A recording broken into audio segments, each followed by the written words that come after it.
Yo, hi everybody. Sorry for the wait. I'm having some tech difficulties with my my little stream deck thingy. Not like seeing OBS, so I can't control my OBS with my thing like usual. So we're doing it the old-fashioned way. We're getting up from the couch and we're walking over to the TV and we're turning the dials and pressing the buttons. We're doing it live. We're doing it manually. Hi, everybody. You're having a good day. Welcome to another installment of Niji Can Drive. That's right. I said Niji Can Drive, not Niji Can't Drive. Don't get it twisted. Don't get it twisted. Also, I'm just waking up a little bit because I was gonna get on my computer earlier this evening to do some video editing, but Lady Ryonyan was sleeping in my chair. She likes to sleep in my chair sometimes, and you know what that means. That means that legally you cannot disturb the cat. So then I went and also took a nap. So I just waking up from that. When TVs had dials, yeah. Used to have dials. Used to have buttons. Waking up is 9 p.m. You're waking up from a nap, yeah. You hear the EP from your voice, yeah. It's usually risky for me to take naps this late in the evening because then I really just want to sleep. I don't know if anybody else has this. Sometimes when I nap, I notice this especially in the evening for whatever reason, and then I have to get back up. But obviously it's hard to wake up because my body's like, oh, sleep time. But sometimes I feel like shaky. I don't know why that is. Almost like kind of shaky-ish. That's how I can tell that I'm really tired when I'm trying to wake up from a nap and I just kind of feel shaky. I don't know if that makes sense. I don't know if anyone experiences that as well. And then I also sometimes I wake up hungry. I'm kind of hungry. Cats are the queens. We're here to indulge on them. Yep. I'm sure that's how she views herself as well. It pains me moving my cat from my chair when I need to work. Same. I can't do it. I can't do it. Happens to be some if I didn't get enough sleep. Yeah. Shaky must be an old person thing. Hey, maybe. I don't know. I think that's how I can tell that I'm really tired, though. Is if I wake up from a nap and I feel that way. And it usually happens. Normally it's on like these naps that like it was only like a 25 minute nap. It's normally on the really short ones. I can tell.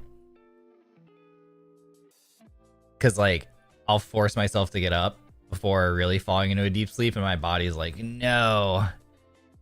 You must. We can go even further beyond. We can go into an even deeper sleep. Let us sleep. Let the body sleep. And I wish I could indulge it. I wish I could indulge my body. Let me fall into a deep slumber. Are you so busy? Yeah, I'm pretty busy. I'm also really trying to get on the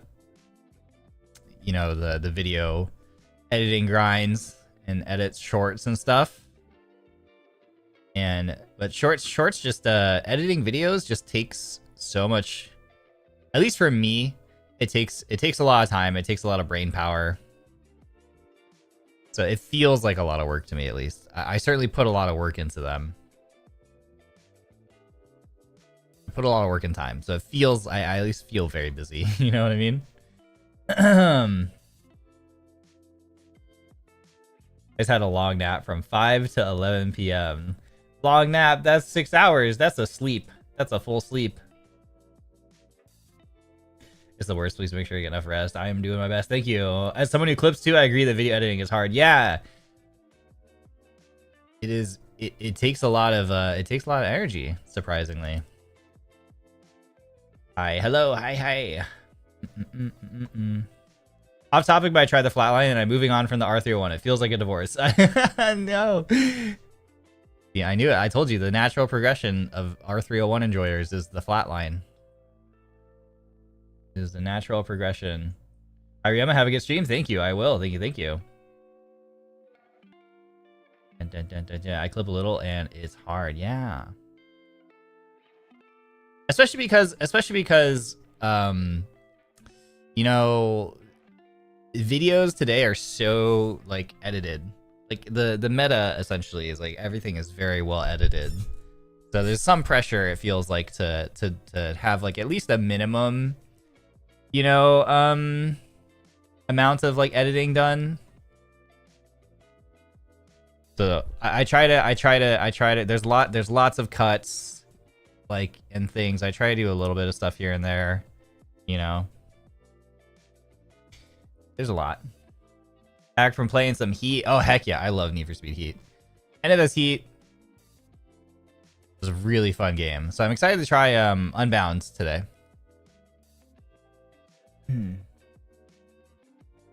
Story mode today? Yeah. Story mode. Well, because I haven't played this game yet. I haven't played this one yet. So we'll go through the story mode. First time watching this game? Oh heck yeah. Welcome. Excited. I think, you know what I've been debating is like, do I turn the music off? Because, you know, I'm probably gonna have to turn the music off because they always have copyright music. But I also am curious how good the soundtrack is. Nothing really beats the soundtrack from, you know, like Underground 1 and 2. Those ones had banger soundtracks. And Most Wanted too. Most Wanted had a really good soundtrack. You know, the older NFS games were so good. They're all copyrighted? Yeah. No streamer mode is oof. Man. I literally was looking that up today.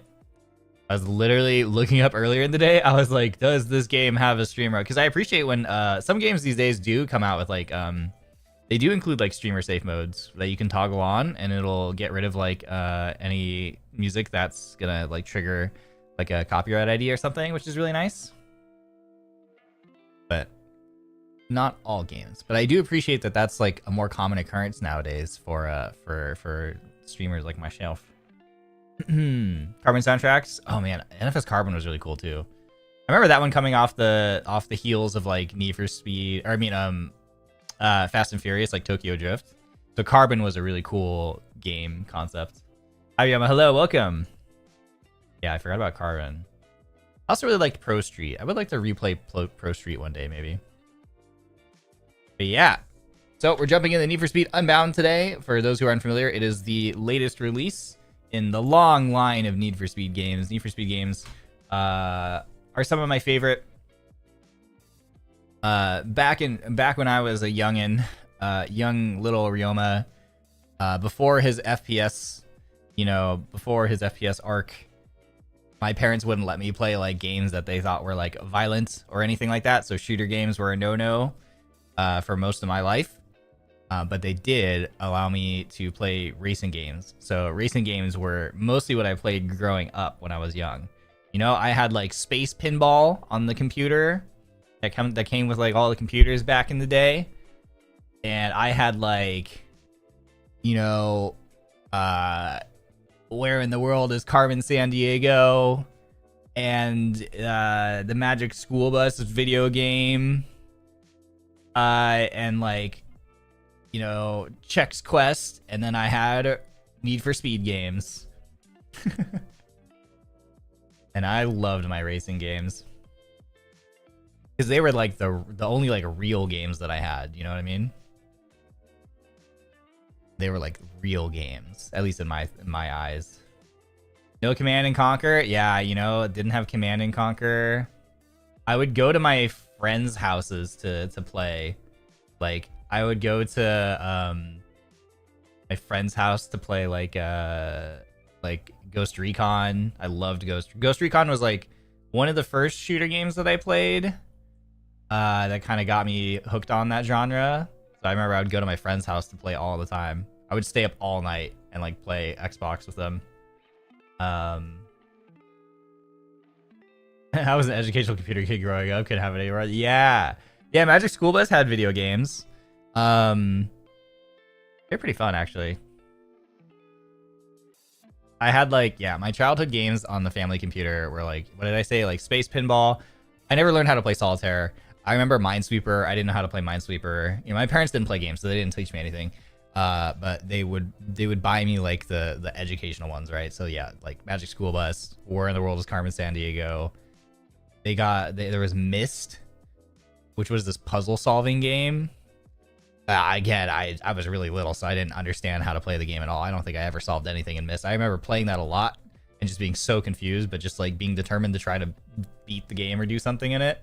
Chex Quest, the best Doom clone out there. I know, Chex Quest was pretty lit. Yeah, I played Chex Quest. Those are the main ones that I remember. I'm probably missing some, but those were like the ones that I really remember off the top of my head. Myst, this is how I know you're old, yeah. Myst was so confusing. You played the Burnout series? Yeah, I played Burnout. I remember like Burnout. I remember like Ridge Racer. I remember Gran Turismo. I really loved Gran Turismo, but I didn't have a console. So I would always go over to my friend's house to play like I would play like Gran Turismo at my friend's house and stuff like that. Yeah. Any of the cool games I would play at my friends' houses. But when I was grounded as a kid and banned from video games, my parents still let us play DDR because it's exercise.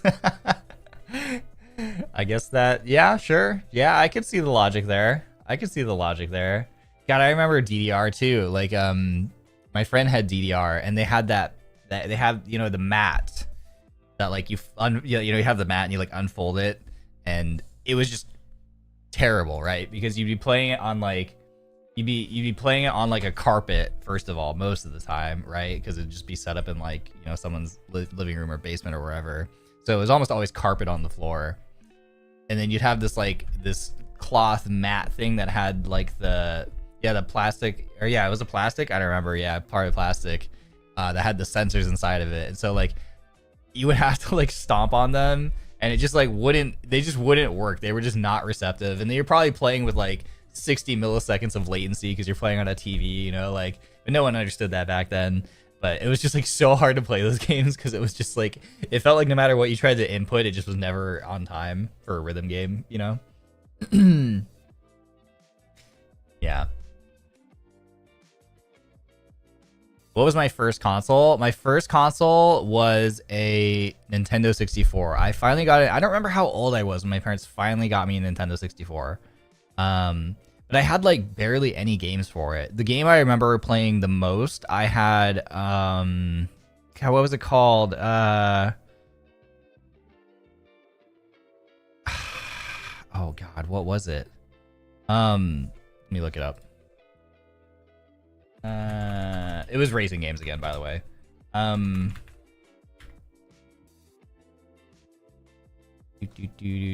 It was a racing game. But what were the? Oh, it was Rush. Yeah, Rush. I had Rush. I forgot which Rush it was. I think it was Rush 2. Yeah, I had Rush. I think I had. Yeah, Rush 2. I played so much Rush 2.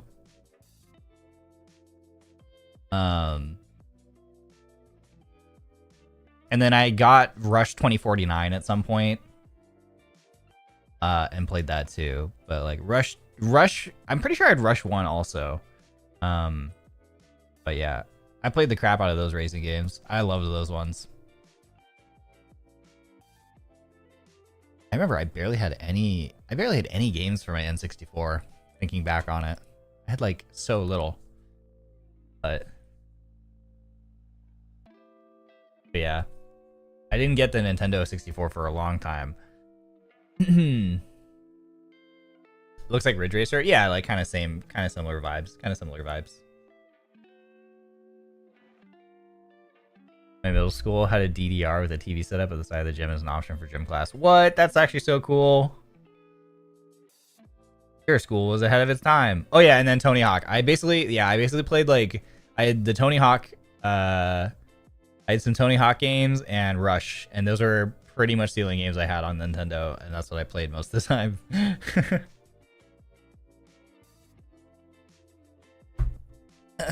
Speaking of Nintendo, I'm really excited because they announced another Rhythm Heaven game for Nintendo Switch. Because I really want to play Rhythm Heaven, but I don't have a Wii. But now if they're coming out with a Rhythm Heaven game for the Nintendo Switch, that means that I will be able to play a Rhythm Heaven game on my Switch, which I'm very excited for. And hopefully we'll be able to stream it. I hope. That would be really cool. That would be very cool. I want to play Rhythm Heaven. I always see clips of like other people like playing the game, and it looks so fun. It looks like so much fun. Like I could stream Rhythm Heaven if I had a Wii, but I don't have a Wii, so hope it gets crossplay with Switch 2. Yeah, I don't really know. I'm hoping that like I know Switch 2 is coming out as well. I'm hoping that there's like cross compatibility between stuff. Between the first Switch and the second Switch. That'd be really nice if true. Would be very nice if true. Except for the new Tomodachi Life. Yeah, I saw a bunch of people on Twitter today like really, really excited for that. I might check that out too. When it comes out. But yeah. Cool stuff on the horizon. It's a cool time to be a gamer. It's a very fun time to be a gamer. Alrighty. Speaking of gamer, let's boot this game up. Let's kick this sucker into high gear. Haha, because it's a racing game. My thing still isn't working, so I have to manually click. Alright, hold on. Oh, shoot. Hopefully it registers my... Hey, launch the game before turning the controller on. Please turn on faster controller. Let me see. Oh, I have to... Alright, let me verify my identity, EA. Alright, text me a code.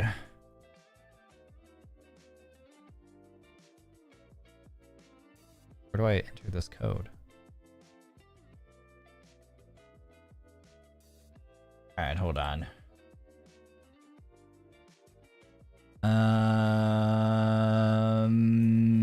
have to find my things. Too many.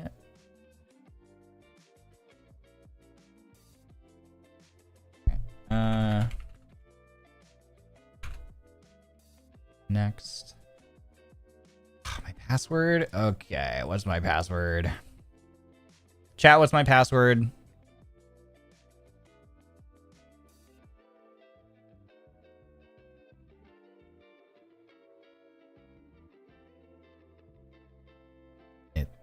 What's my password for my EA account? I wonder if it's this. That is not the right one. Can I connect it with Steam? Log in this way.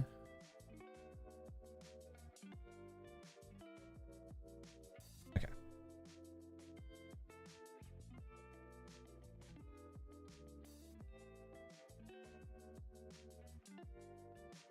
Sign in. Okay, there we go.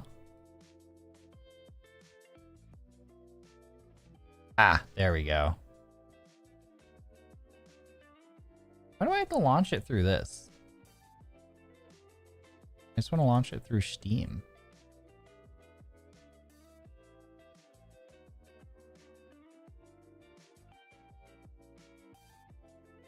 Sorry, it's thinking, it's booting. Preparing game. Okay, there we go. I think it's going. I think it's going.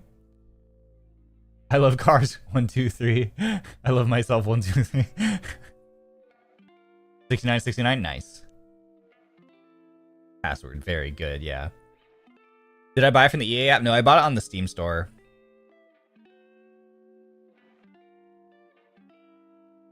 Okay, it just keeps opening the EA app. All right, maybe I launch it through here then. Okay, click play. Okay, now is it working?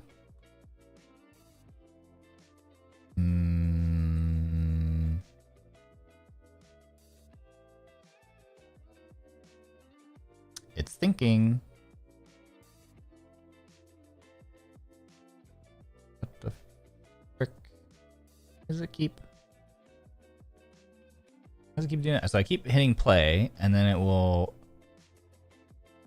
look like it's starting, and then it just goes back to the EA app.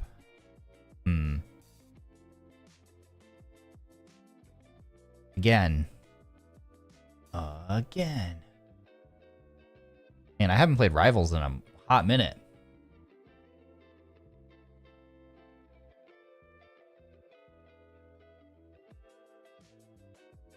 Uh-oh. Why is it not working? Okay, let's try to launch it through Steam again then. Okay, play. I have pressed play.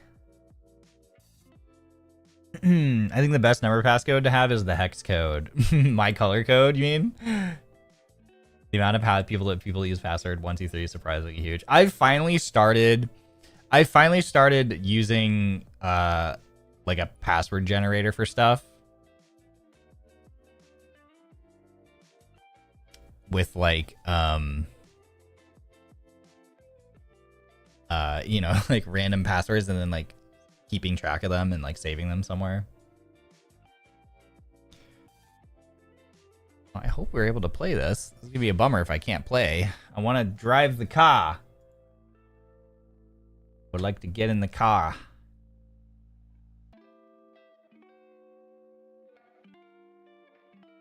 Oh no. Okay. All right, last resort. We restart the computer. Initial transition to a password manager is so rough once you get to the quality of life is amazing. Yep. All right, well, I'm going to restart the PC. Sometimes this crashes stream, FYI. Hopefully that doesn't happen. I think because I'm not on my gaming screen, it shouldn't crash, but either you're gonna boot up the game from your local folder directly or shut off the EA app in the background. Try again. Oh yeah, let me try the local thing first. That's a good idea. Let me try that first. Which drive did I save it in? Let's see. Is it this one?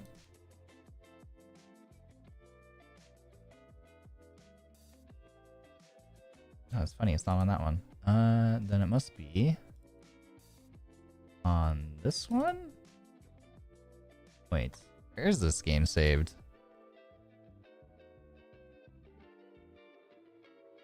Properties, installed files. It's on that drive. Okay. Okay. Common. Let's see. Wait, no. Where is it? I see Heat and Payback. Where is Unbound?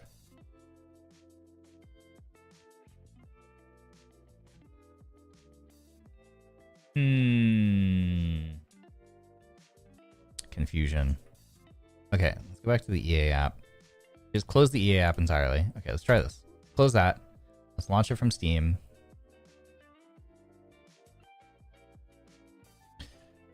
This is just an evening of scuff for me. I'm sorry, guys. My Stream Deck isn't working. This doesn't seem to want to work. It's weird because the executable starts and then it closes. And then it just takes me back to the app, which is weird. I don't know what the deal is there. Build the EA background service from Task Manager? Alright, let's try that. I just saw it. Let's see. There it is. Okay. Let's end task. Okay. Try again. Armed and Dangerous. How old is this game? It's only a few years old, I think. A couple years old. It's the most recent one in the franchise, of the Need for Speed franchise.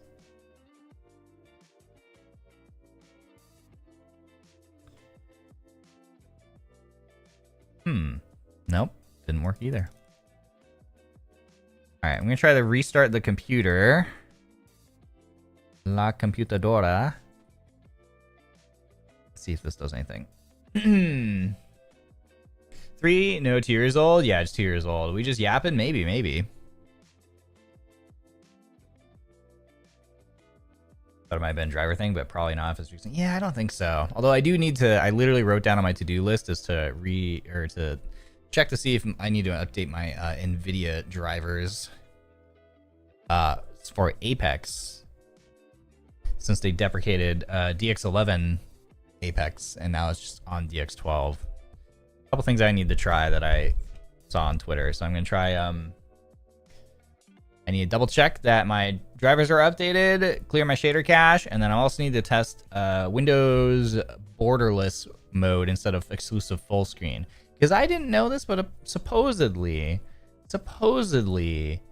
Windows borderless is better for games running DX12 than exclusive full screen. I don't know if that's true.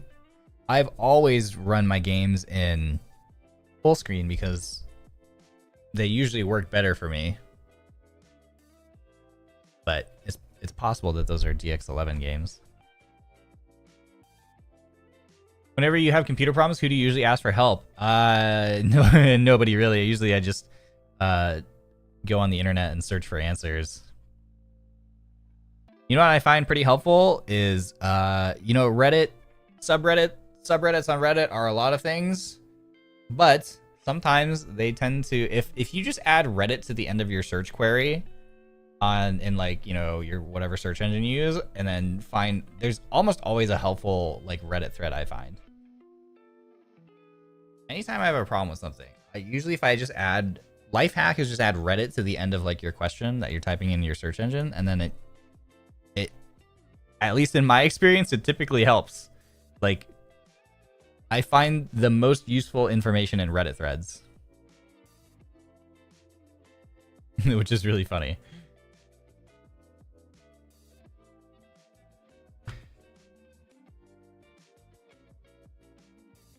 Okay. Computer has restarted. Trying to launch the game again. Wonder if I need to do a uninstall and an install. Yeah, it's doing it again. Weird. Well, that sucks. I wonder if that hard drive is bad. I don't use this one usually anymore. Well, boo. Alright, let's install this to... This is the...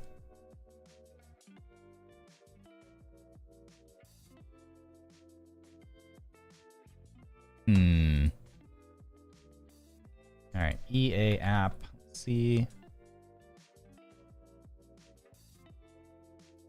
Oh no, it was on the drive that I usually use games on, so that doesn't make any sense why it'd be... Huh. I don't know why it's unhappy. Well, let's just reinstall it, I guess.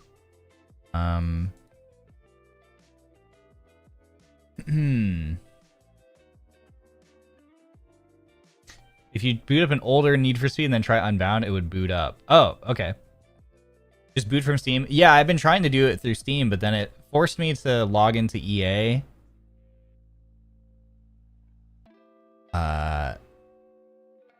So this time I restarted the computer, went straight to Steam and tried to launch it, and then it did the same thing where it starts. I see the executable pop up in my taskbar, and then it like closes. So I don't know. It was weird.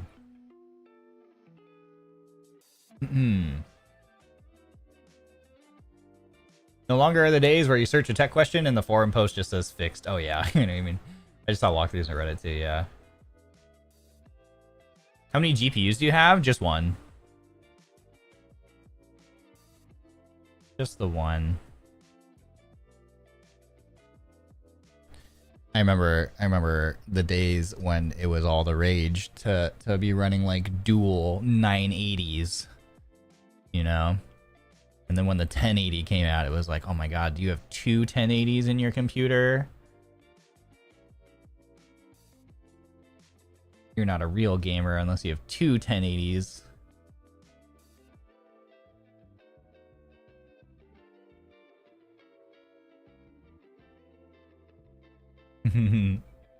I copy. Yeah, running an SLI configuration.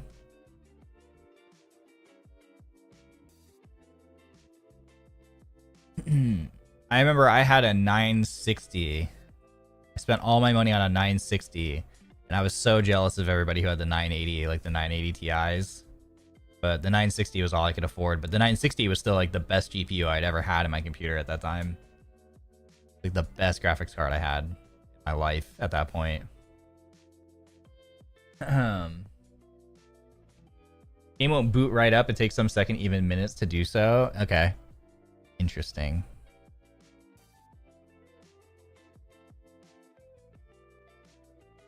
I will try. Okay, so I'm gonna let this install. We're halfway through the download, and then we'll try the trick of launching another game and then going to Unbound and trying that. It's funny because I know I launched Heat recently. I launched Heat recently and it was fine. So I wonder why Unbound is like this. What was the diff? What, between like 960 and 980 Ti's? Just like power. Like 980 Ti at one point was like the pin, like 980 Ti was like the equivalent of like what like the 4080 is today, you know what I mean? It was like the pinnacle of graphics cards. It was the tippity top, and the 960 was the baby budget version. It was the cheap version of it that was like not as powerful. Like several $100s cheaper. It was the poor man's GPU.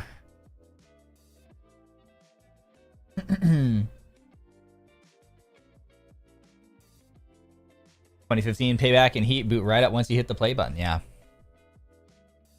Yeah.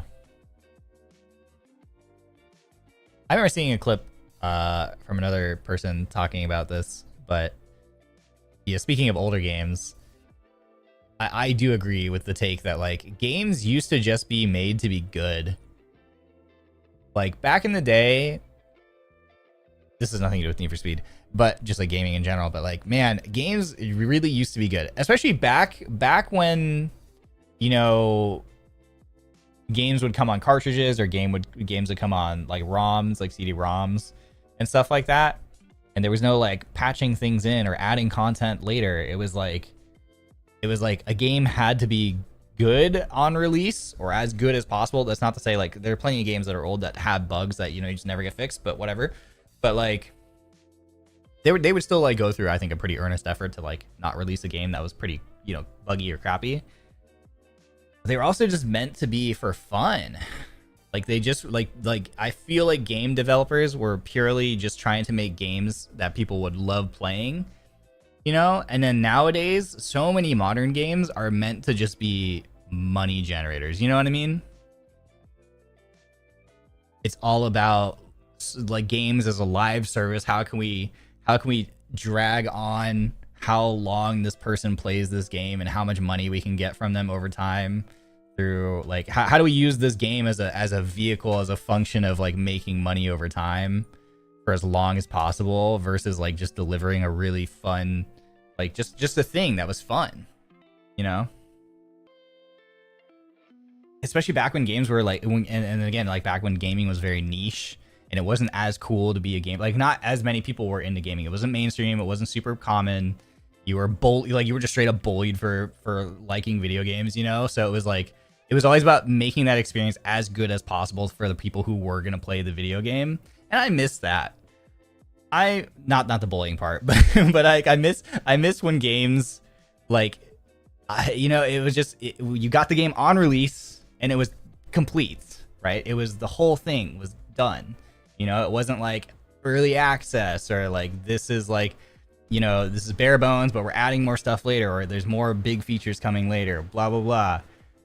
I miss that. Because so much stuff nowadays, like it doesn't kind of feel like it has that, you know, that same vibe to it anymore, that same soul.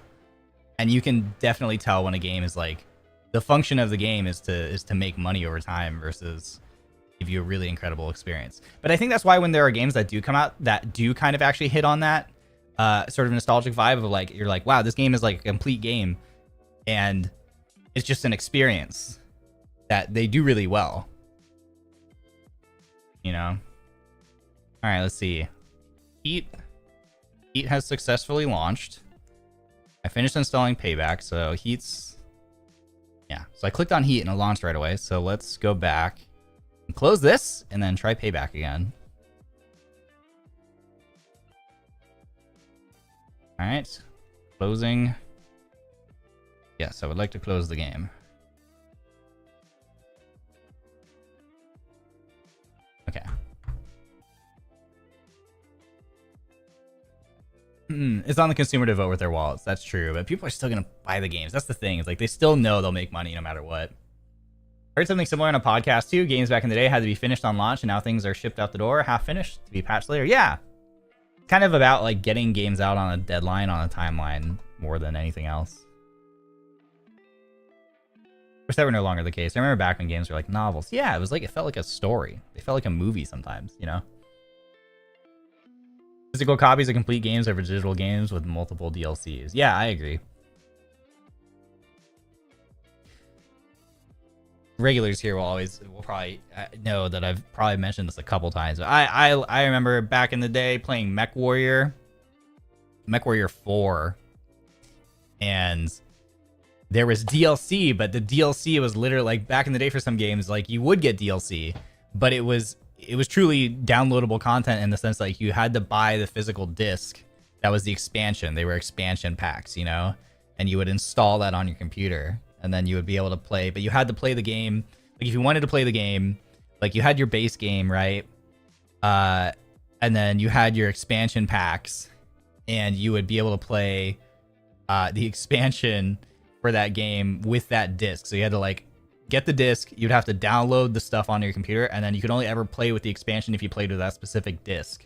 Right? I remember MechWarrior had like 2 or 3 different expansions, so I had like 2 or 3 different disc sets. And if I wanted to play with it, I had to play with like the specific one in the computer, you know?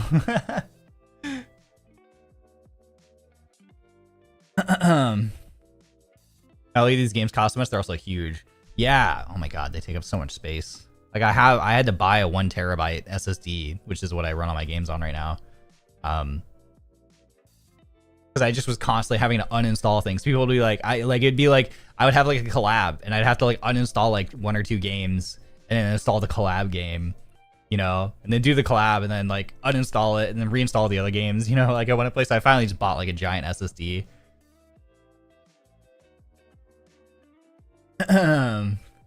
I feel like things get ruined once it becomes too mainstream, becomes super corporate, and not as fun anymore. Yes, that is very much a problem. That's not even to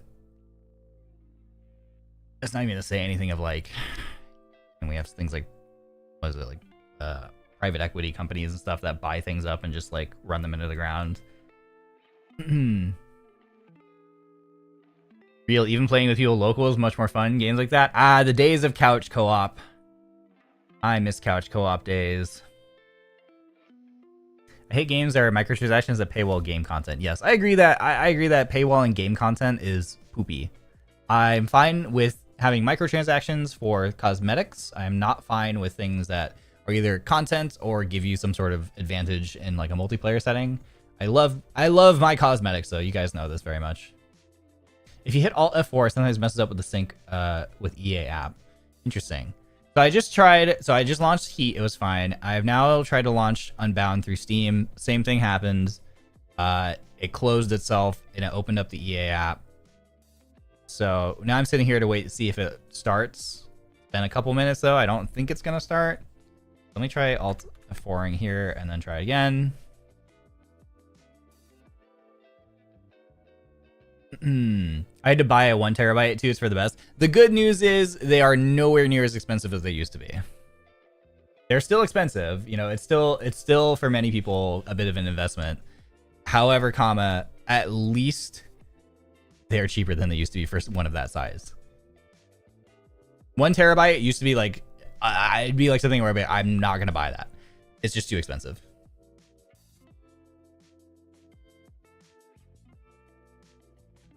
I love couch co-op. Good days when you had split screen and COD. Yeah. The good old days of like I remember playing Call of Duty with the boys or like Halo, and then you'd always be yelling at people like, "Don't screen peek, don't screen look," you know, because like when you'd be playing like you playing like 4-player, like the TV would be divided into like 4 quadrants. People would always cheat. Everyone would always look at other people's things to see where they were on the map or whatever. You know how I'm such a fucking goody two shoes, man. I wouldn't do it. Like I would not screen look. Everybody would screen look. Everybody would cheat. Everybody would look at where people were. I'm such a goody two shoes that like I would not do it. Like legitimately. Like I was like, oh, it's cheating. It's wrong.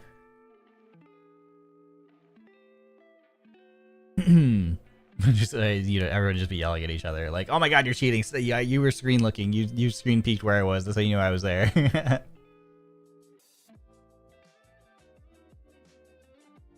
Split screen 4, the tiniest box TV. Yep. The way I started saying however comma because of you. I started saying it because one of my friends says it. I picked it up from them. It's funny how that stuff works. You pick up. I don't know why. I just thought it was so funny, but it's like such an integral part of like how I speak now. I feel I was too focused on the game to even screen look. That too. Who needs to cheat when you're just locked in? All right, let me Google search this because we've tried a bunch of stuff now and it is still not working. For speed, Unbound, not launching. Let's see.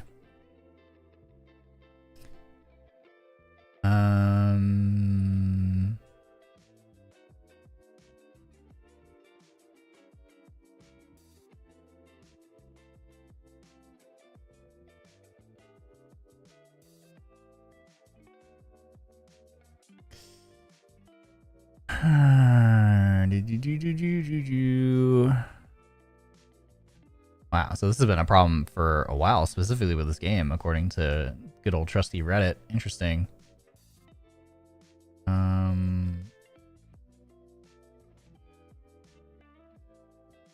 Okay.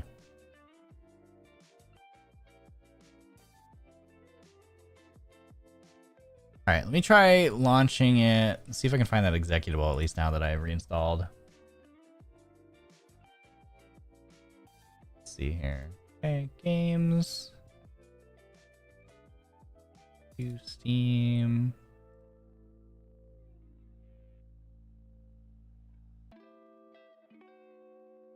I'm so confused because it doesn't show up in my Steam folder on my drive. At least it doesn't show up under the name Need for Speed Unbound. That's why I uninstalled it now and reinstalled it because I thought it wasn't on this drive, but it turns out it was. And then it just doesn't show up in the folder for some reason. At least not under the name that I would think it is. I'm looking through here. Is it under a different name? I'm so confused. Okay, let's see. Properties, installed files, browse.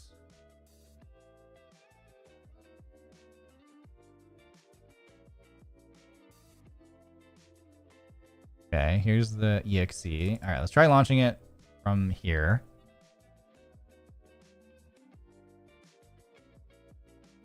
See if this works.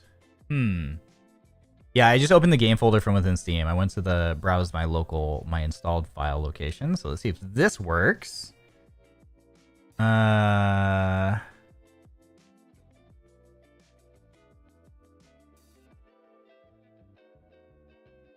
Thinking.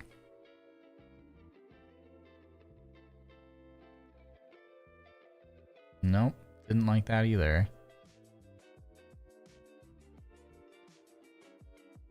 All right, what does this Reddit thread say? What are some of the solutions people have come up with? Go into offline mode in the EA app, restart PC, launch EA app, turn off offline mode. If it hasn't turned off itself, works for me Unbound. Oh my god, that sounds like... Got to work by just going to the game folder and click the game and it launched the first try. Yeah, I tried that.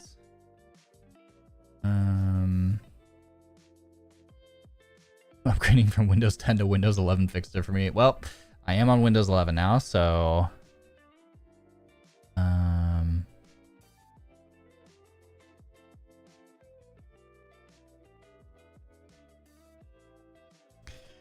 Man.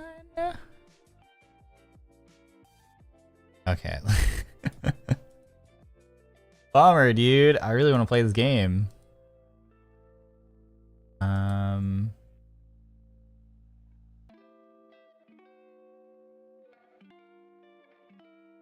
Please. Manage.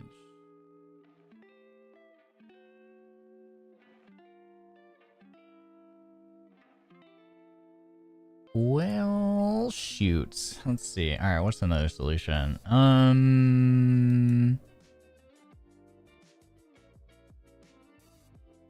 Yeah, closing all EA processes from Task Manager, open the app and click on play and Steam fixes it. So I think we tried that already, but I will try it once again.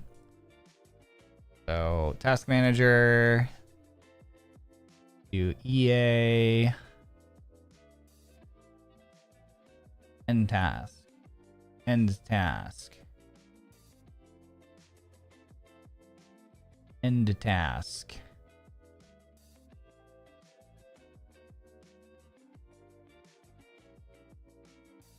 Can you turn off net for a sec? Boot up the game while your net is off. Should allow you to skip the sync part. Like my internet? Is that what you mean?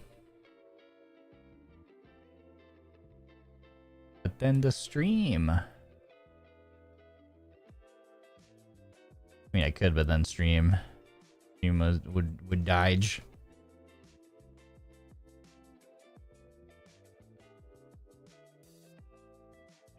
I keep closing it and it keeps opening again. End task. Hey, stay dead. It won't die. It keeps coming back. End task. And then it's back again. It's like a zombie. Speaking of zombies, Project Zomboid waiting room has been posted. Make sure you add that to your schedule, your calendar.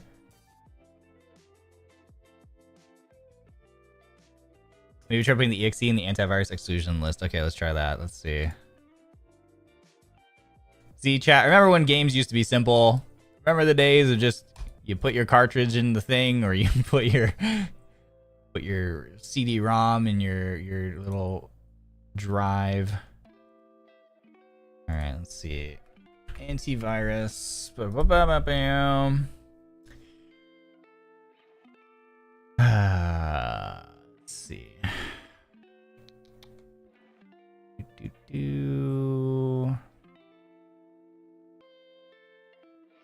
Exclusions. Add an exclusion.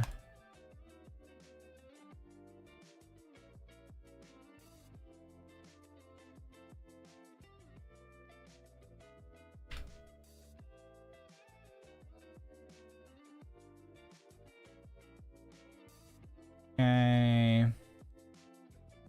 Yeah, where was it? It was Steam apps common.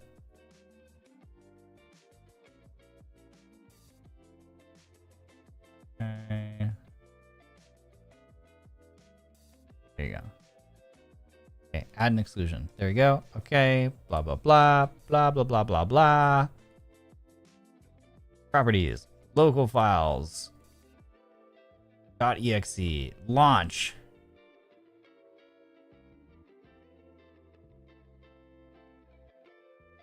If EA app pops up and stays, it means that the game didn't open. Yeah, that's what it's been doing. That's what it's been doing. I can't stay awake anymore. Good night, Ryoma in chat. Good night, Coffee. Have a good one. Thanks for hanging. Sorry I couldn't show you the game. By the time the game boots, Rio will grow a gray beard reminiscing this point. Yeah. It happened again. Well, it might be cooked. And I hope I got this game when it was on sale. I know it's on sale right now. I think I did buy it when it was on. I think a bunch of the games were on sale for cheap, and I scooped them all up because I bought a bunch at once. Okay, let's try this again.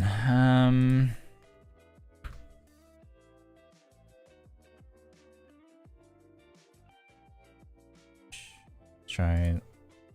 Yeah, let's try it.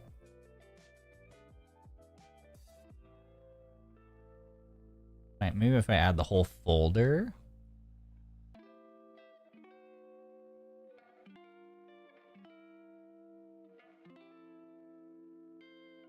Try that. And play.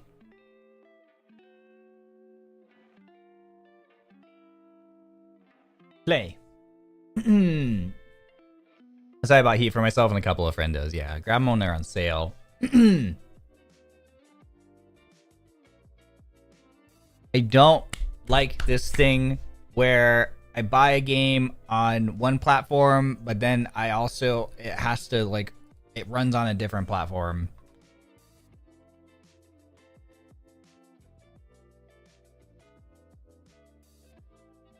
We need to return to game cartridges, return to CD-ROMs, return to Pangea.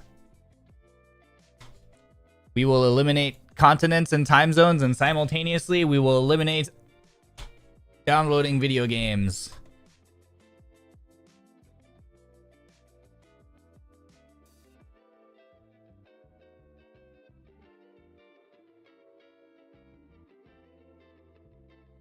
Yeah, I don't think it's working. It's just such a bummer. Return to caveman era. Ooh. Return to caveman.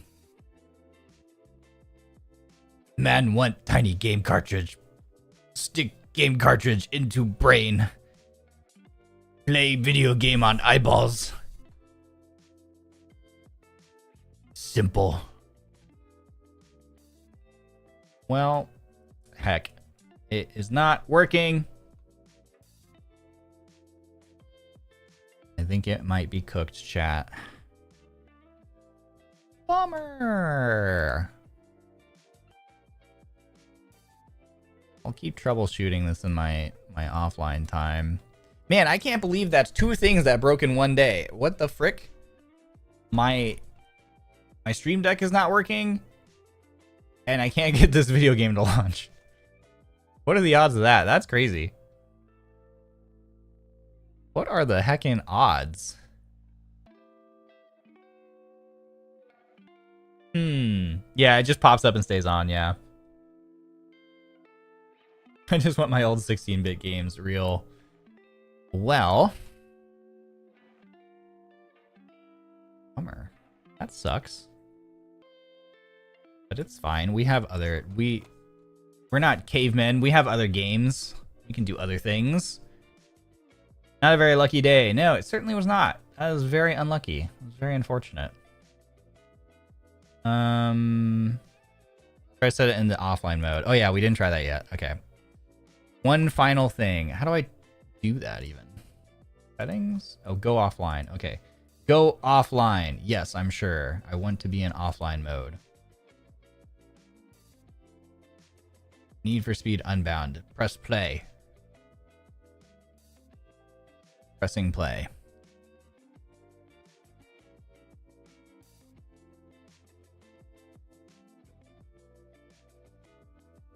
Okay. The executable popped up. Oh, nope. We're back. It did it again. It well, it'll open it up, and then it'll close, and then it'll open up the EA app again, and just chill there.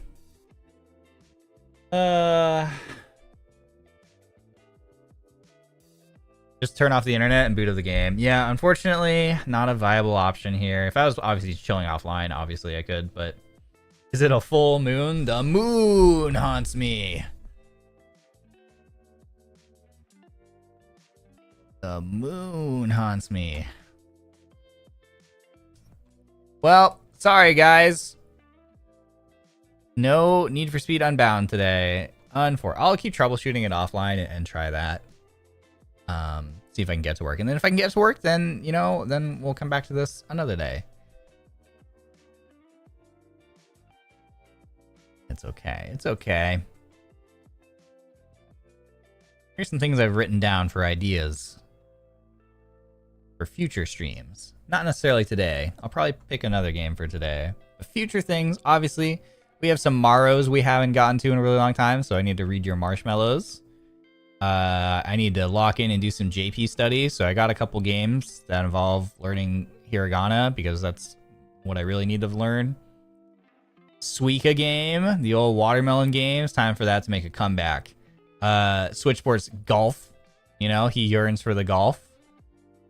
Make Good Choices. Looks like a very funny video game that I'd forgotten about, that I do want to play. We have Project Diva tomorrow, so some rhythm gaming tomorrow. We got Zomboys on Sunday. Well, Sunday my time. We got plenty of stuff. Fear not. Need to play more Once Human. So or more Apex? Maybe, but I have streamed 8. That would be like my 3rd Apex stream in a row. I don't know. Kinda wanna do something different than Apex today. So I'm thinking, let's see here.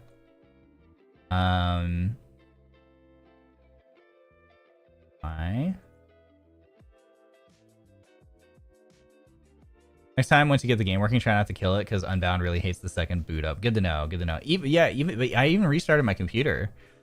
Did the full restart. Project Diva to Zomboid is peak. I'm very excited for the 2 upcoming streams. I'm very excited because obviously Project Diva is like just pure serotonin. I love Project Diva, and then Zomboys with the gang is also going to be a lot of fun. I'm very excited for that. Super excited for that. Okay, I'm thinking. Think twice. I don't even think once. Do I want to play Delta Force? No, not really. One of these days, though. I need to revisit that game. Do I want to play? I'm looking at my games list.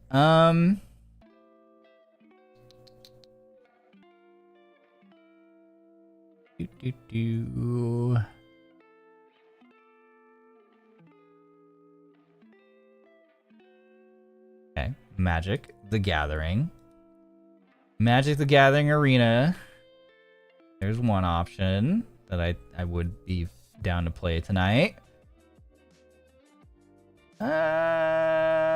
Marvel Rivals, maybe. Did I miss the car time already? You did not miss the car time. Good news is, no, you did not miss the car time. Bad news is, there is not going to be any car time because the game won't launch. We've been troubleshooting for however long the stream has been up. Oh my god, has stream been live for an hour and we haven't been able to launch? That's crazy. I'm sorry. Boy, do I have good news and bad news for you. NARAKA BLADEPOINT. 29 gigabyte update. I'm gonna update that.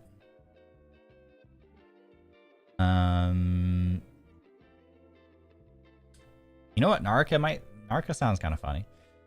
Magic the Gathering Arena is on the table. Marvel Rivals. Yeah, I'm not super hot on the idea of playing it solo right now, but maybe NARAKA? I'd be kind of down to jump into NARAKA and then go drool all over the skins that I can't afford. Well, I don't buy them because they're mostly locked behind the gacha.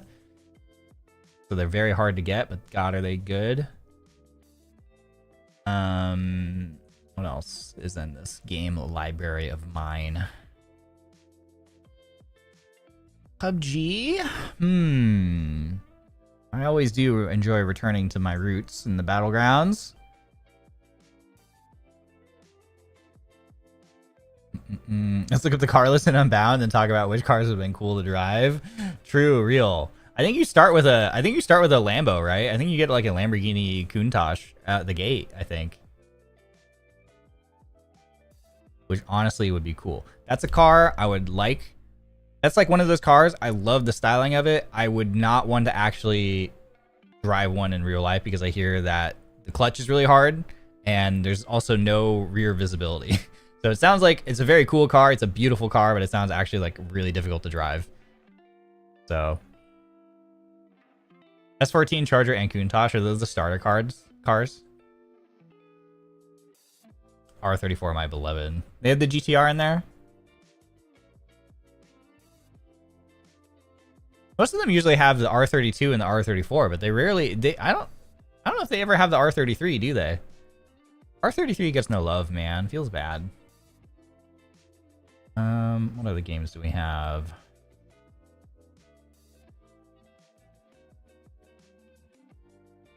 Satisfactory. We need to get back into that at some point. Slime Rancher, I also need to try out.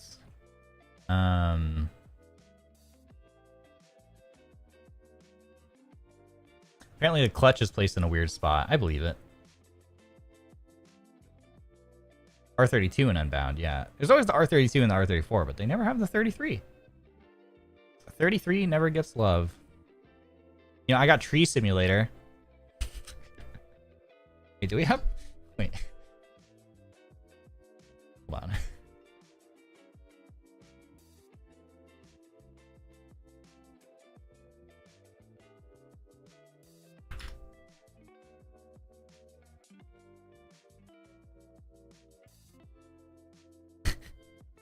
Do a Tree Simulator stream one day. That one definitely needs to be its own scheduled stream, though.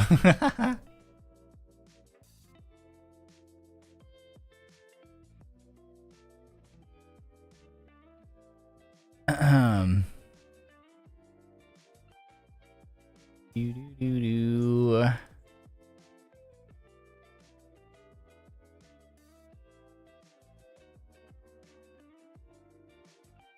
Well, thanks for coming and hanging out with me tonight, guys. This was not how I expected this evening to go. Hoping we would have a little bit more luck.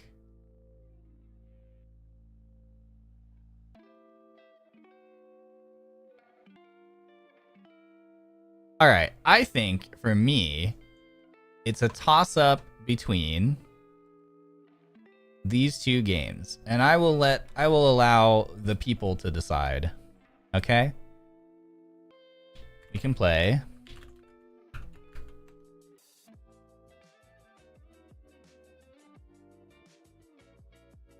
I think I would be down to play either one of these games. All right? That's what sounds fun to me tonight. We have Magic the Gathering Arena. You can watch me spend money on drafts.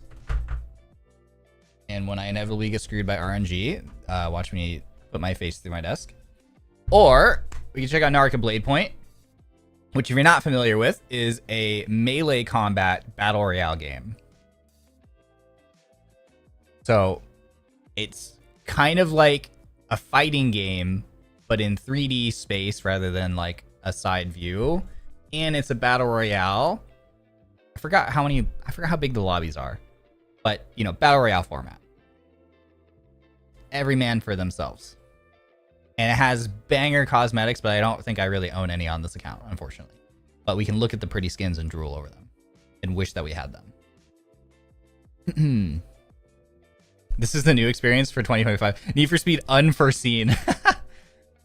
Damn, no sexy card time. Hi, BB. No, I've spent the last hour trying to get the game to launch, and sadly to no avail. So we're pivoting. We are pivoting to we're pivoting to something else. Do you like fighting games, Ryoma? I like NARAKA. And then I played in the Tekken tournaments. I don't know if you guys caught that, but there's a VOD here. I think, right? I streamed my POV, right? I don't remember. Anyway, I think I streamed my POV.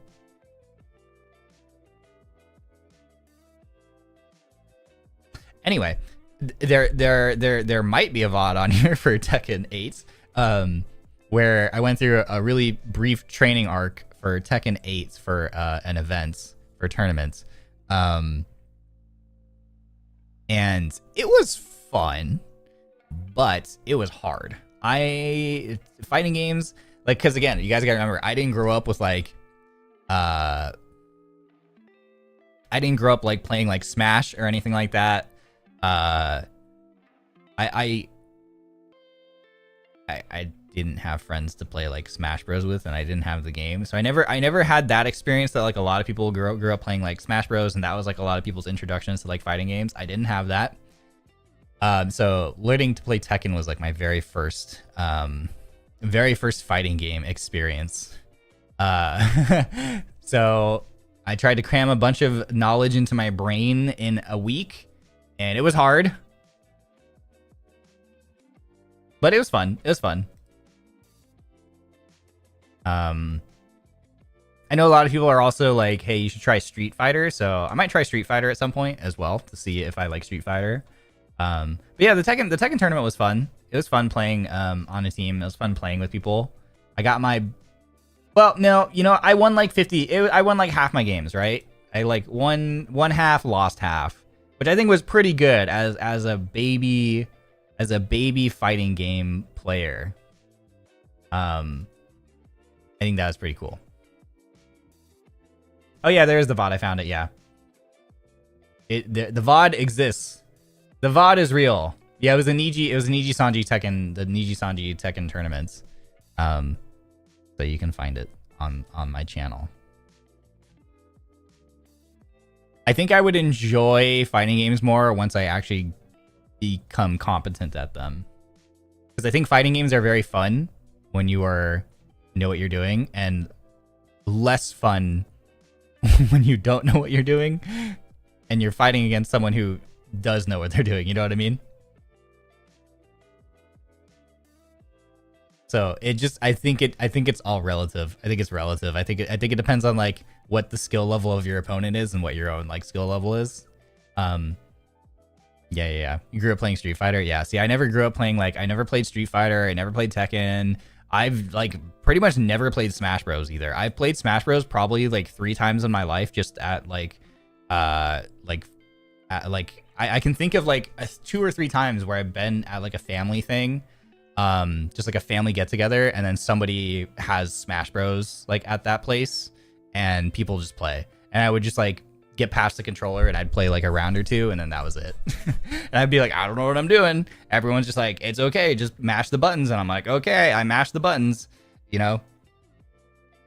But I never actually sat down and learned like all the intricacies and the ins and outs, you know, that fighting games have. You know what I mean?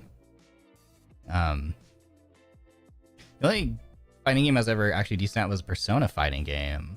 Ranked 2nd or 3rd in Canada for about... Oh, that's super cool. I didn't know Persona had a fighting game. I know a few people in ENQ who could teach you Smash for sure. Oh yeah, for sure, definitely. There are definitely some good fighting game players here.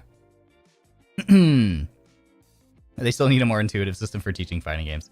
Yeah. Well, Tekken had a pretty good one, to be fair. It was like, it showed you all the common like it showed like, it has like such an extensive like move list, right? And so that was pretty cool, actually. It would show you all the moves, and then it would show you like you could like try to do them, and then you could see where you were missing like an input or something. That was actually really helpful, because I remember for the Tekken thing, I learned like a couple of combos, just a small handful, but like it was really helpful, actually. You know, there are 2 Persona fighting games. I had no idea. I thought they were just that story game. I had no idea. Blade point for the night, it seems. So it does seem. Let me update the stream information then. No clickbait here, guys. No clickbait on my channel. That would be crazy.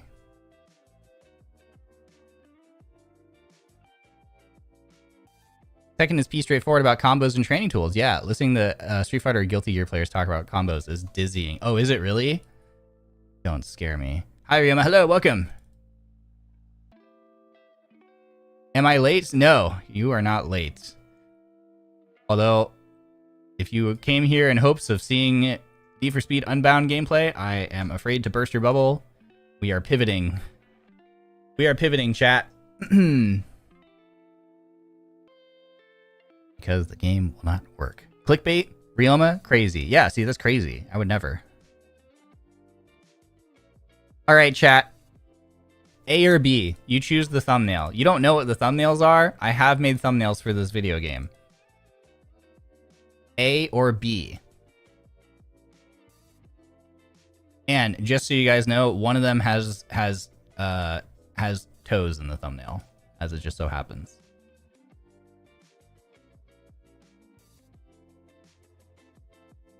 Not mine. So choose wisely. Wait, hold on. Actually, wait, I should do a poll. Hold on. Let me close. Okay, so it looks like NARAKA has won for the evening. Don't worry, for my MTG Arena enjoyers, there will be plenty more Magic the Gathering Arena things. I want to hit up Xander again because the new set drops this month, or sorry, April. So let me see. Literally in like 2 weeks or so, the new set drops. So I want to hit up Xander again for another another MTG Arena stream. Be fun.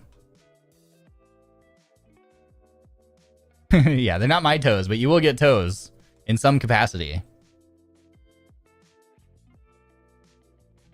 What is A or B supposed to mean? You're choosing the thumbnail that I update the stream with, since we're pivoting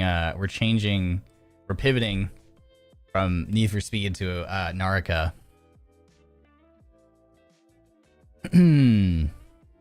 I'm so excited for the Final Fantasy MTG deck. Dude, I don't even play Final Fantasy, but I love the character designs and the art, and clearly everybody else does, because I want to get like physical packs to open for stream. The prices for the Final Fantasy boxes are insane.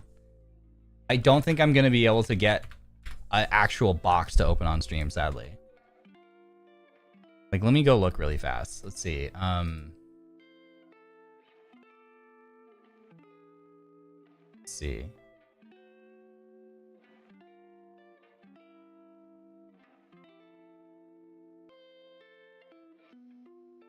They are being sold for redonkulous. I think it might be like the most expensive pre-orders for Magic the Gathering boxes ever, if I had to guess. Like these even the commander decks are selling for insane prices. So like pre-constructed commander decks. I just know it's just gonna, like, the scalping is gonna go absolutely insane. The pre-release packs are selling for $70. That's crazy. Okay, it looks like maybe these have calmed down since last time I checked. But they're still insane. Like, let's see. So for the collector booster display, looks like the average right now is like around $600 plus.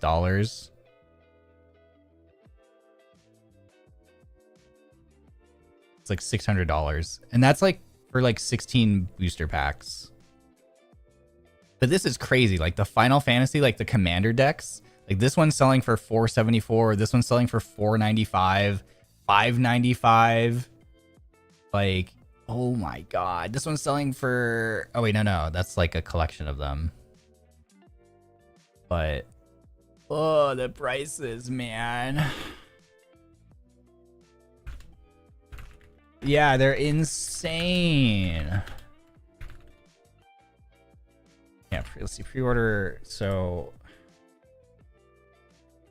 Like a couple weeks ago, they were selling for over $1,000. Like the booster boxes were selling for over $1,000. Like they were like in the the $1,200 to $1,400 range when I checked. Yeah, we got dragons next in like a week or two.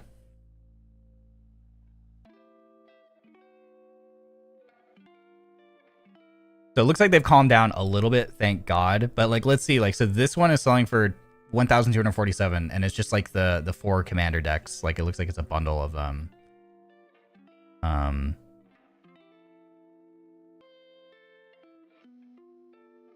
But yeah, but the fancy ones, which are the collector boosters, which are going to be where the real value is, if you care about value or like just want really pretty looking cards. Like, looks like they're going for 600 plus. Now, for reference, like, this current set where they introduced the collector boosters is selling for like around $250-ish, $260-ish. So the Final Fantasy ones are like over double the price, is what people are like trying to sell them for right now. And before it was even higher. It was even higher in the beginning. Like, I was like, oh my god. And I really wanted to get my hands on one for you guys to open on stream, because like, I know the art is going to be incredible. They're going to be so pretty. But I don't got it like that, man. $600 for like 16 booster packs is that's pretty crazy. Especially because you like very rarely make your money back on something like that.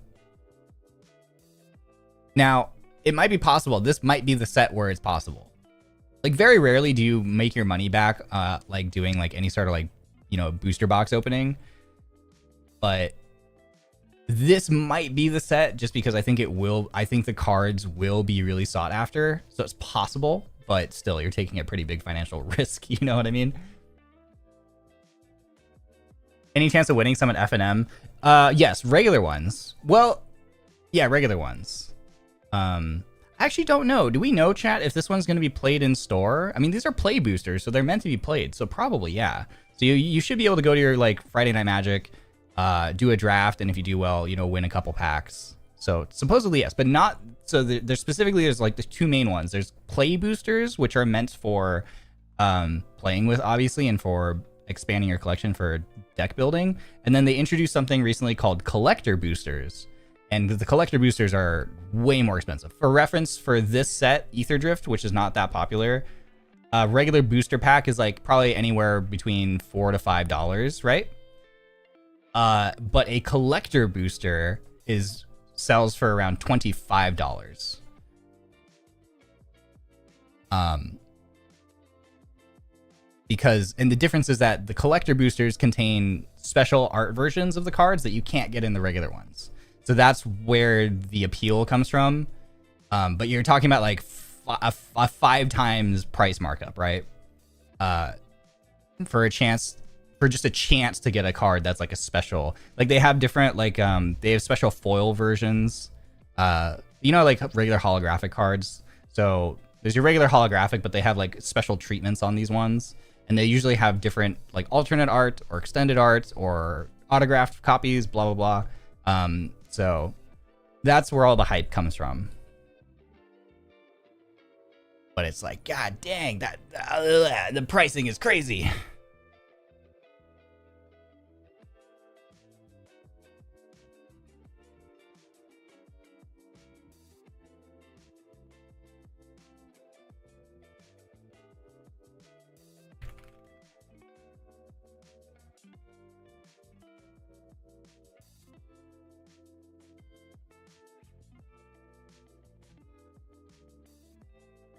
I'm writing the stream title. I remember sorry.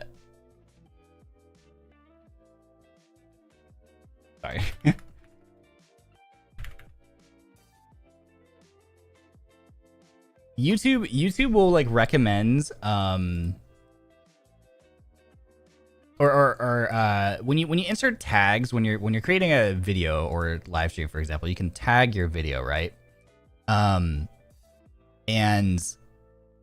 what they recommend, or at least what they say in their little tooltip, is it'll say something like, you know, these don't really impact your video discoverability that much, but it can be helpful if people misspell your name frequently. So I decided today to look up what might be a common misspelling of my name. And it makes sense, but it's Ryoma Barrenwort. Not W-O-R-T, but W-A-R-T. So now I'm going to start tagging my videos in the tag section as W-A-R-T. I'm going to put Ryoma Barrenwort. Wart. I don't know. In my video tag. See if that helps. For anybody who's like trying to find me but misspells my name, maybe that'll help. Pastel, thank you so much for the gifted memby. I appreciate it. Thank you. Yeah, and the cards are standard legal, so that makes them so much more sought after, yeah.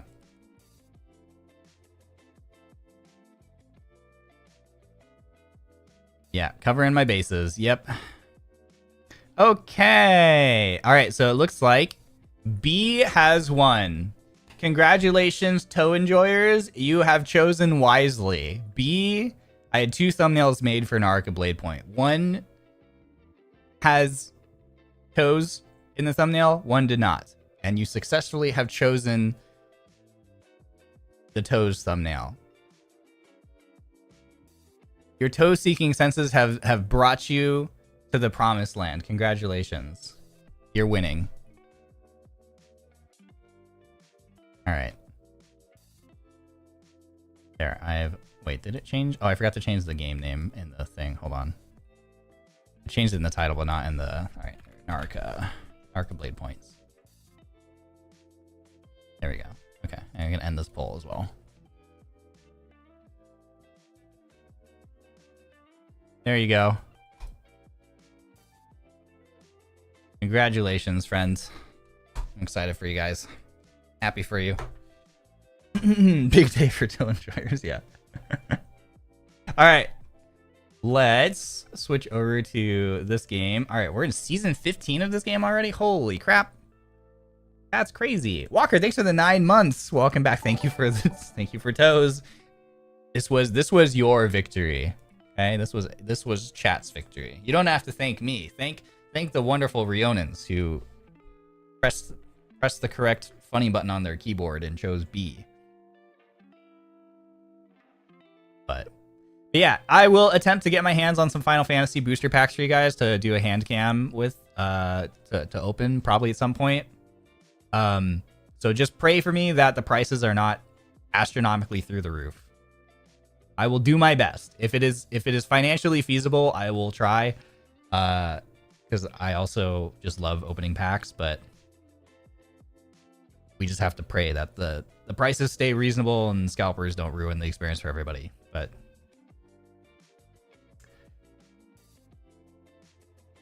scalpers just ruin everything, man, these days. Feels bad.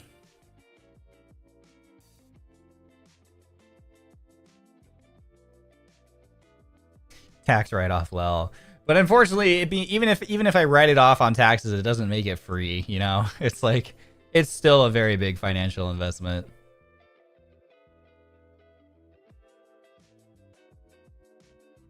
All right, let's jump into this game.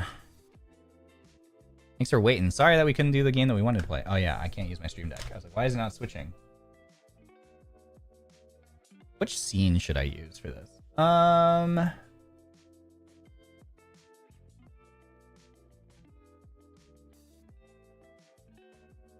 Maybe this one?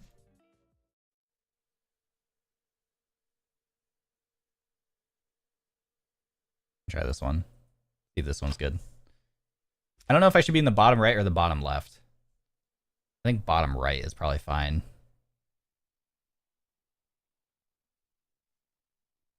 I played this game a lot when it first came out, but I revisit it every once in a while, but very occasionally. It is very different these days. Why do I not have sound?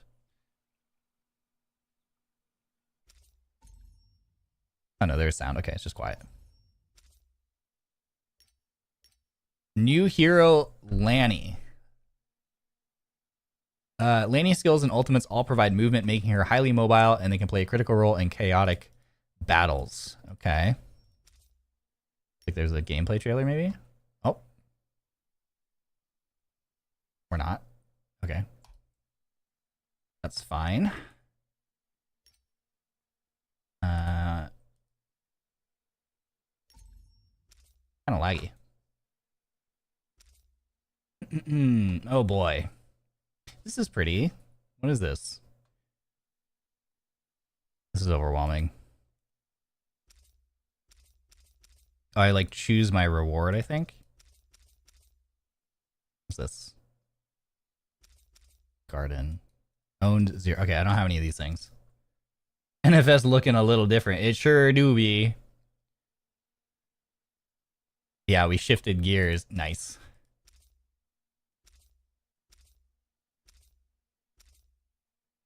Okay, let's see. Claim. No, okay, no deliveries to my inbox. Okay, event center. Let's see here.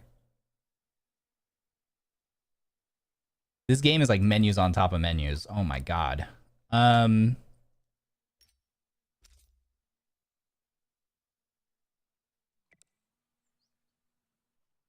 Battle Pass. Let's see. Battle Pass. This is pretty. This game has such good cosmetics.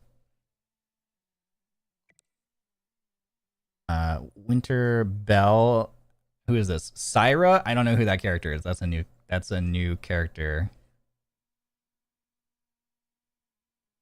I mostly know about Naraka because they were having a crossover with Kunio Okuwara a few months back. I don't know what that is. Did I swipe already? No. Not on this account. At least. I do have an account with a lot of skins from this game. Back when I used to play the game very much. Justice Brush. Is that a dagger skin? It's gotta be a dagger skin. Yeah, it's a dagger skin. That's cool.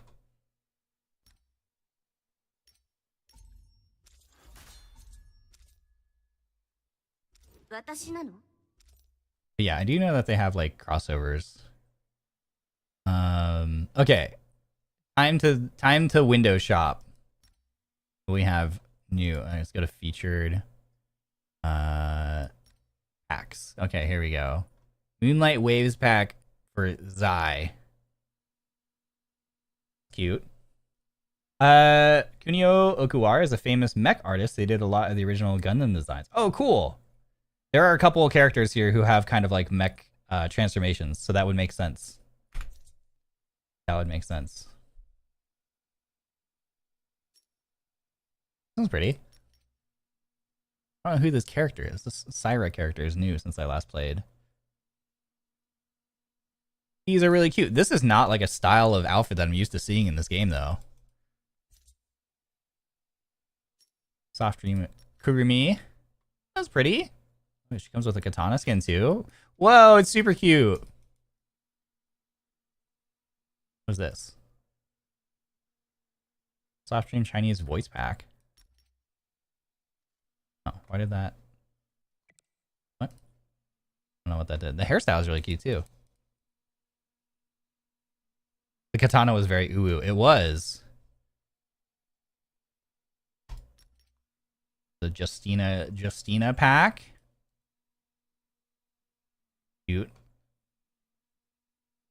These are not what I'm used to seeing from this game, though. This is more like, what the heck is this one?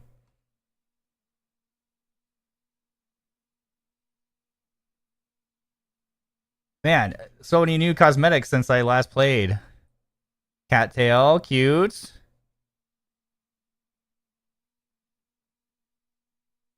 Yeah, Faria is one of the characters that has like her ultimate. I mean, she's basically Diva. She's basically Diva adjacent. So like her ultimate, she goes into a mech. So I wonder if that was maybe one of the possibly who that had the crossover. There's another character that transforms into a giant soldier, and I think he has a mecha transformation too. The zipping yen. This one's cute. Everything is so pastel though. These like pastel-y style are like so different. Oh, this is for when you res someone. That's cute. Wait, where's she has a hood in that? I was like, what? She has a hood here. I like the hood with the ears. Why don't I see the hood? Is it if you have the?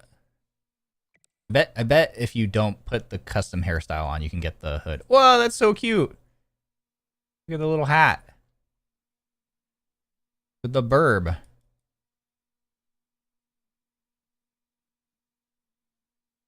Herb.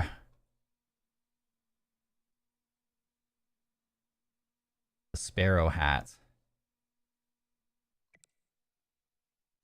Who's this guy?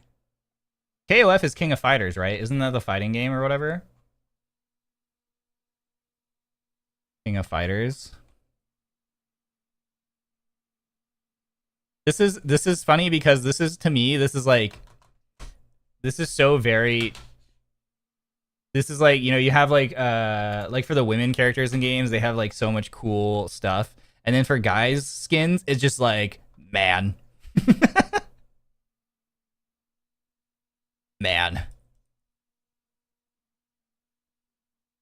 This is why I often use like the female avatars in games, because their outfits, like guys outfits, like guys cosmetics in games are just like, I'm man.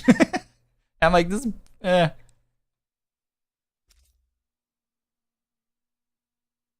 Where's the skimpy outfit with cattail for men? Yeah, see, like the guys just like the girls, they get like all these interesting things, like everything is so flashy, and then the guys thinks, well, actually this one's pretty cool.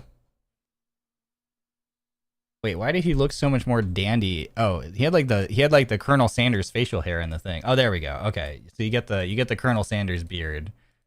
I was like, oh, he looks pretty dandy in that screenshot. I thought this would come with like a spoon, like a giant ladle for a weapon or something. Doesn't look like it does.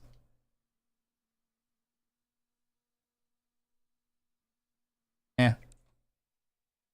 Fine. Even in First Descendant too, yeah. Oh yeah, I First Descendant, that one had really good cosmetics too. I remember seeing one of the things where they did like a swimsuit one, and so like the women get like the pretty swimsuits, and then the guys, I think it was literally just green swim trunks. It was like the guy's skin was like green swim trunks.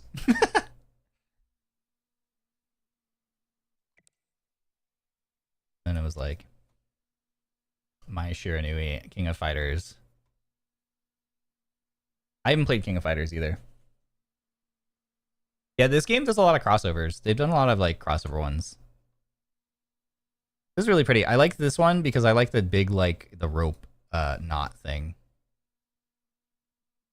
It looks cool. Lights cadence. Okay, it's pretty. It's cute. It's very pretty. Chill workout pack. Shayo Wei, another character that is clearly new because I don't know who she is. This looks like my character from Mecha Break, like my default skid character. The burb is so cute. He's so round. Yeah, I admire looking ass. That's what it made me think. I'm not gonna lie. I saw the bird in that one skin. I was like, oh my god, it's an admirer. This is cool. It's like animated.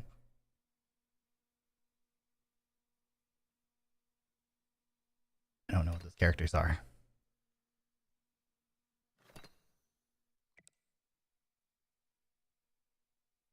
Oh yeah, here's the so yeah. I'm assuming this is maybe the thing. Maybe this was the crossover with the mech artist, the mecha artist.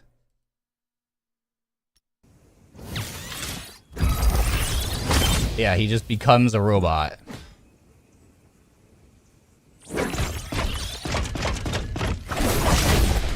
Get in the robot.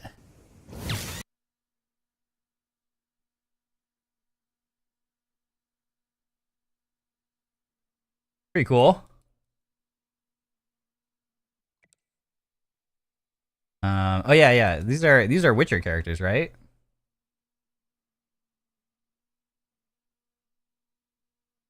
I've never played Witcher. Chat, is the Witcher TV series any good? I kind of want to watch that.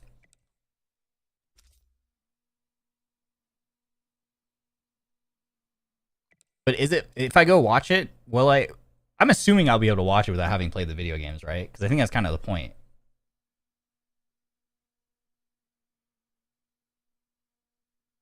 Oh no. No. To a certain extent. Okay. Do you think it's one of those things though, where it is an IP, it's a game IP that was turned into a TV show, right? Me, as someone who's never played the games, do you think I might have a higher chance of enjoying it rather than someone who is like an enjoyer of the games? Because I feel like if you're an enthusiast of the original source content and then you go watch like an adaptation of it, there's a decent chance that it's not as good, right? But if I've never played the games, I know nothing about it. Do you think maybe then I will be like, have a higher chance of actually thinking it's pretty good and enjoying it? I wonder. They tried to go based on the books than the games, but then strayed, if I remember correctly. Okay. This one's really pretty. I love freaking Yodohime. She's like one of my favorite characters. If you like the game, you'll love the first 2 seasons and then really hate the third. Oh no. A lot of people's unhappiness toward it is the lack of faithfulness. Okay, that's what I was wondering. Is like I feel like that's a fair criticism whenever there's like a game adaptation film or TV show, is like they just stray from the source material, which undeniably like makes sense, because it's like why you literally have like all this lore already laid out, like you like don't reinvent the wheel kind of thing. As a standalone, it's great to watch. Okay, cool.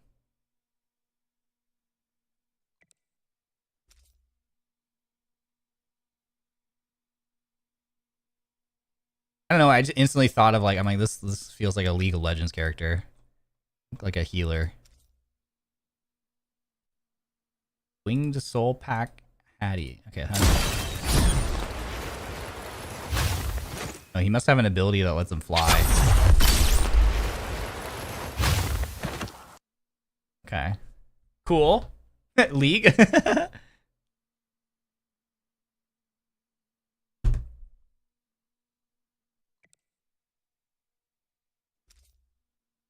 Abyssal Rule Pack. That's a cool dagger skin. A lot of people dipped out when Henry Cavill dipped. Okay.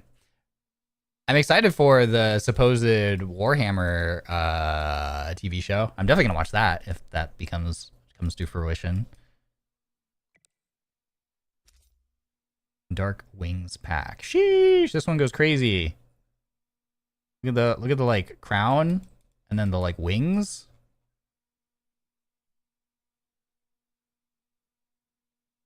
A little animated effect on the shoes. Is it OG Warhammer or 40k? That's a good question. I'm assuming it's 40k. But I could be wrong about that actually.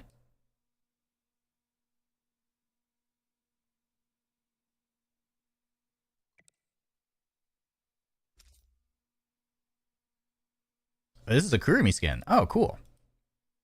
Kurumi always has always gotten lots of really pretty ones. She's the healer. She's like the, to put it in Apex terms, she's Lifeline, She's this game's Lifeline. Man.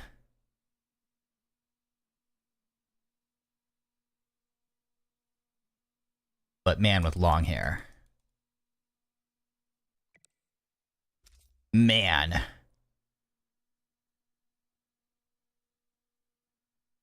Man with cargo pants and chest harness that doesn't have anything attached to it. Sword. What is this? Cute. It's gonna be based off 40k. Oh heck yeah, let's go. Party Police pack. Interesting. Oh, pretty dress.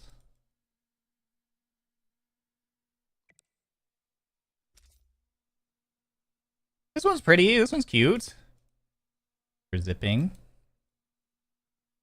It's giving Maho Shoujo vibes.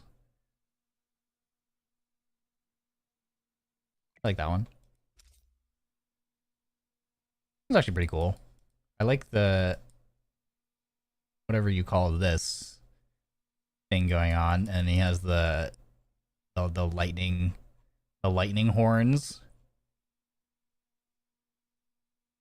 I like this. Oh, cool! It's got little like cloud details on it. This is cool. What are these called? Like greaves or whatever? The things on your arms. Those are pretty cool. I like this one. Knot. Colorway. Pattern. More knots. This is good. Good. Yeah, man with aura. Gauntlets? It was a gauntlets? Okay, yeah, gauntlets. Man with aura. Man, but dog. Dog man. Ready to take a bite out of crime. I'm so Apex brain rotted. I'm like, this is there's a Bangalore skin. One of the coolest Bangalore skins in Apex is like this kind of Anubis like head theme thing, and I'm like, oh my god, it's Bangalore. It was just Bangalore skin. Man with abs. Oh, this goes with the mecha transformation that we saw. This is like his mecha pilot outfit. Okay, cool. Mecha pilot man. Cute hats, like the beret. You thinking that too? Yeah. Man with fuzzy, flowy shawl and long hair. This is cool.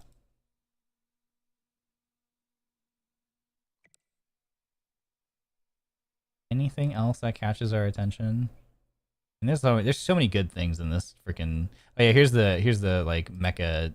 This is like the diva. This is like the diva ult for what's her name? Area. This is just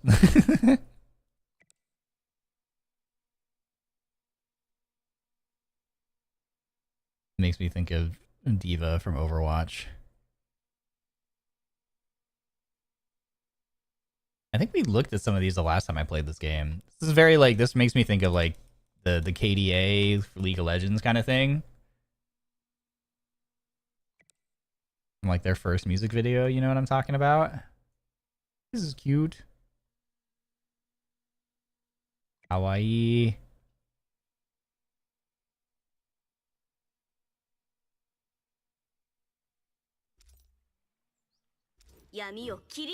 Do I have any skins? I don't think I do. Wait. Oh, I have this one for Valda, apparently. I must have gotten this one out of a loot box. Okay, we have a Valda skin. Pirate lady. Why is Kurumi locked? Wait, what? Kurumi is locked now as a starting character? I mean, I guess that makes sense. She's not... Yeah, actually makes sense. She's a really hard character to play, so having her be I think a lot of people, whenever they play a new game that they don't feel comfortable on, a lot of people like to try to play support characters out the gate, because support characters usually feel safe. But Kurumi is actually a really hard support character to play, so that makes sense. That actually makes sense, locking her behind. So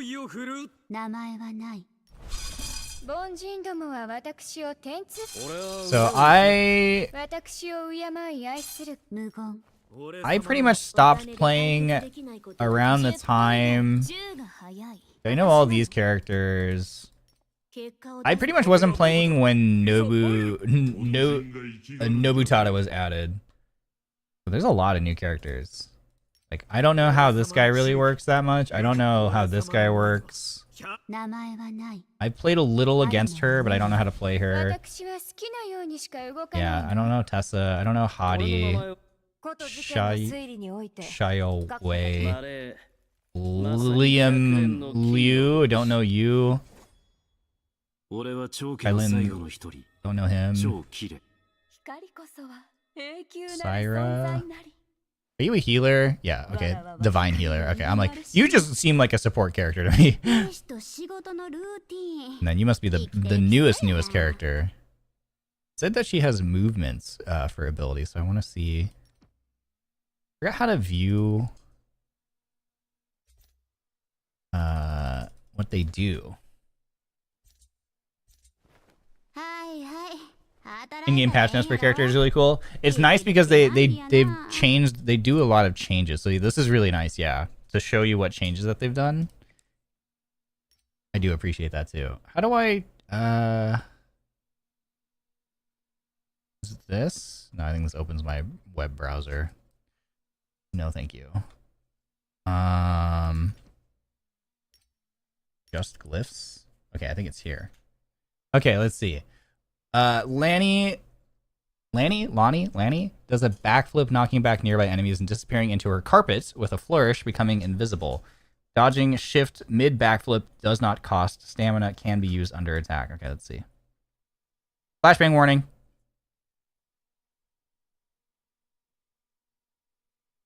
Oh, that's actually really cool.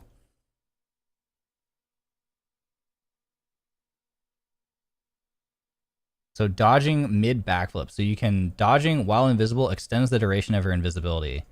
Interesting. And then this is the second version. The alternate version. Whoa! Okay, she wraps herself in a carpet, flying in the aim direction for 1.7 seconds. Unleashes a wide AoE attack at the end of her flight. Tap left click to end her flight early and unleash the attack. Can leave the carpet by tapping shift. Turning invisible for 0.3 seconds. While invisible, tap to unleash a narrower AoE attack, which has a powerful staggering effect. Interesting. So this one's used more as an engage, and the other one is used as a disengage. So I guess it depends on which playstyle you like. So this one, so yeah, so this is like if you left click, you can, or you can dodge. She just like butt bumps them. That's funny. Okay, how does her ultimate work? Let's see. Lanny knocks back nearby enemies, launching a trick ball that bounces between them and the environments. The trick ball tracks towards enemies after each bounce and returns after 3 seconds. While holding the trick ball, tap to launch it or relaunch it, causing an explosion when it first hits an enemy or the environments. While the trick ball is returning, tap twice or tap to strike it back, increasing its knockback and recovery effects, causing an explosion when it first hits an enemy. Tap F to warp in her carpet and fly in the aim direction. That's confusing, but let's see how it works. Okay. So ball, bounce, bounce, bounce, bounce. That looks really funny. And then she's just like flying around on a carpet. Oh, and then she can like, so it returns after 3 seconds and then she can throw it again. And then she can fly by hitting F.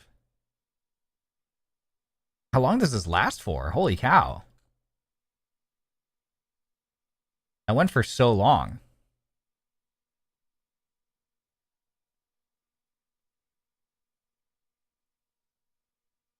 Huh. Interesting. Okay, so now, see, she consumes 60% rage. That's her ultimate charge. Rage is like the term for ultimate charge in this game.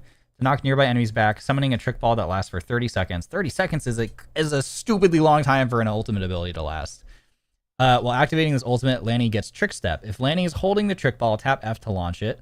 The ball bounces off the environment and tracks enemies automatically. At the end of the trick ball's flight, or when it hits an enemy, it darts about, dealing continuous damage. The first launch of the trick ball does not cost any rage.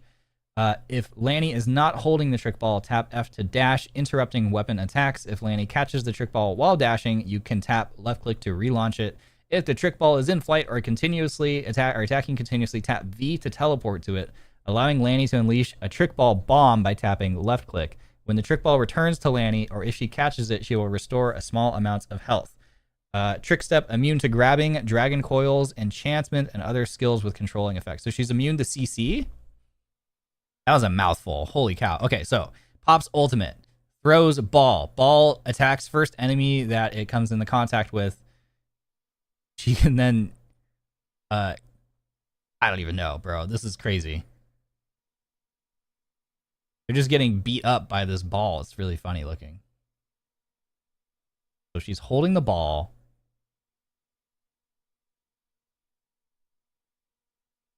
Hit F to launch it. Bounce off the environment.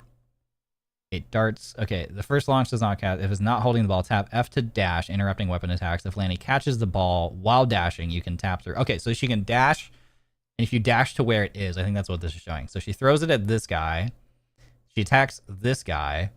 Then she dashes, picks the ball back up, and then throws it at this guy. Okay, I see. And then if it's in flight or continuously attacking... Okay, and then she hits V right there. Okay, so you can also teleport to it and pick it back up. And when you do that and you pick it up, she gets health. That's crazy. This looks like a lot. Yeah, that was a lot of information. That was a lot of information. She seems really cool, though. That ultimate seems insane. Just watching the people get beat up by the ball. Let's see, what do her skins look like? This is crazy.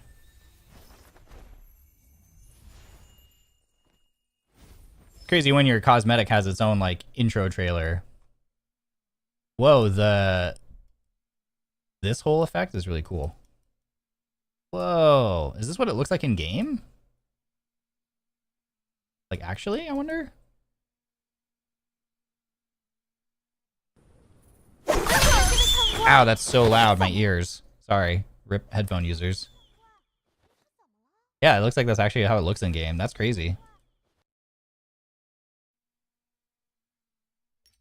That's very cool.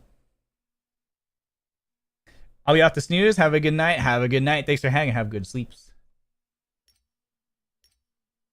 Have good eeps. Her hair is really cute. Her default hair is really cute. Cute. These newer characters don't tend to have lots of cosmetics, as you can see. Usually when a character launches, they don't have that many, and then they slowly add them later.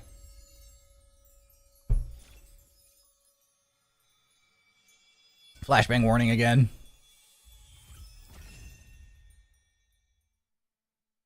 So she's like an angel. Pretty. Oh, this is the one we were looking at. Cute.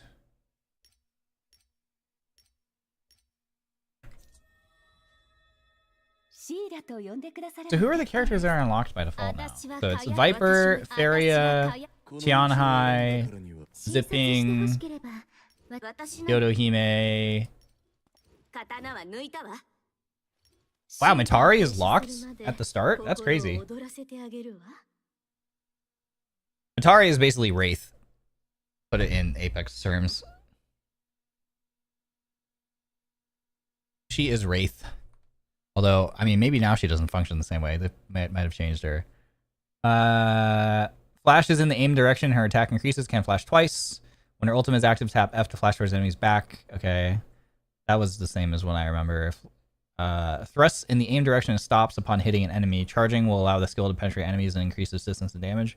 It restores health and armor and becomes invisible. Oh, that's different. That's new.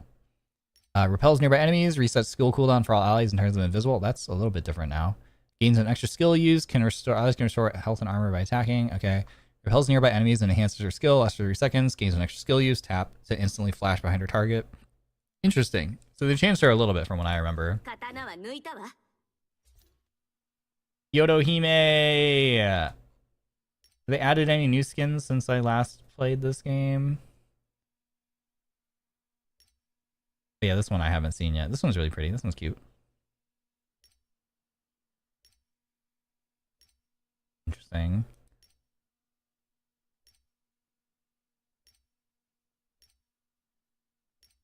Nope, they haven't added too many. I love this one. This one's freaking cool. This is probably one of my favorite cosmetics of all time in the game. 1,700 gold. I don't know what that is. That's probably like 20. That's probably like 20 bucks. Okay, have they changed? Okay, so fling out a blade for long range distance, deals damage and blocks ranged attacks. Press F to teleport. Launch an uppercut. Roll set upon defeating an enemy. Fling out a blade for mid range distance, which deals damage and blocks ranged weapons. Press F again to launch horizontal slash to high damage. Flying edge resist. Fling out a blade which moves at slow speed, deals damage, and blocks all weapon attacks when you use it. Can I choose that one? Oh, I think I can. Demon blade, launch 3 slashes in the aim direction. Slash damage increases with the number of living enemies nearby. After each slash, tapping left click can teleport and continue slashing. Tap right click to launch slash immediately. Launch 3 slashes in aim direction. Restore a large amount of health or armor after each slash. Tapping left click can teleport. Launch 3 slashes in the aim direction. Slightly restore health and armor after 3 slashes. Follow up with 3 additional combo attacks. Okay. These are the ones that I remember. I don't think their ult has really changed. Let's do this. Okay, cool. Nice. Do I have points for my glyphs? Let's see. I have 1 remaining.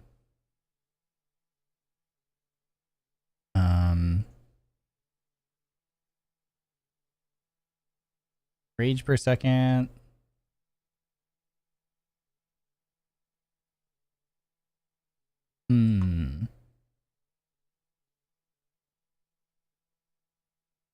Grapple. Let's do that. Okay. All right, let's play the game. Where do I quick match? Confirm.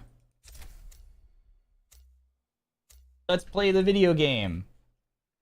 I really came here to shop, but I guess we'll play the video game. I don't remember the controls at all.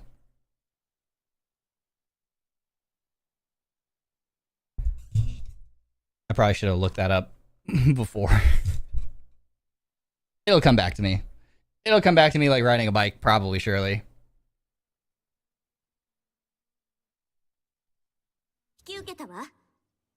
Hi, Lady Ryonyan. What are you doing? What map is this? Do I know this map? Is this a new map that I don't know?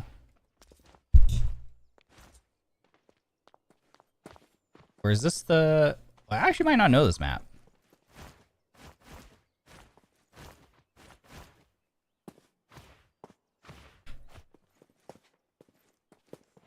Okay. E is loots. I think Q is grapple. Okay, yeah. Left and right clicks. What's my crouch button? Control?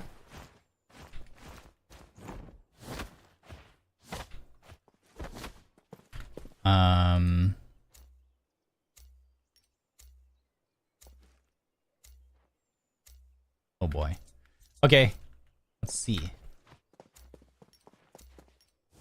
Alright, well, wish me luck.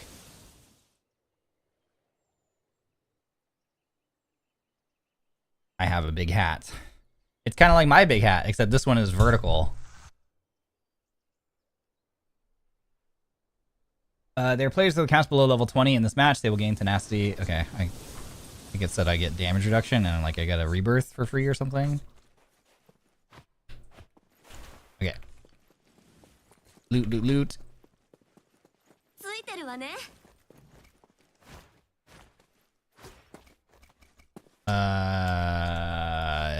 Yeah.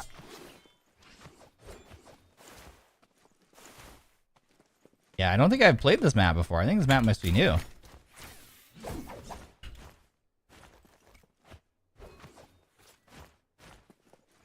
Hat x-axis and y-axis, yeah. I hear somebody, I think. Who goes there? Oh. Where are you? Money.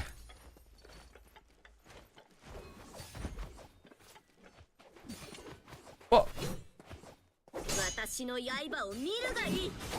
Yeah.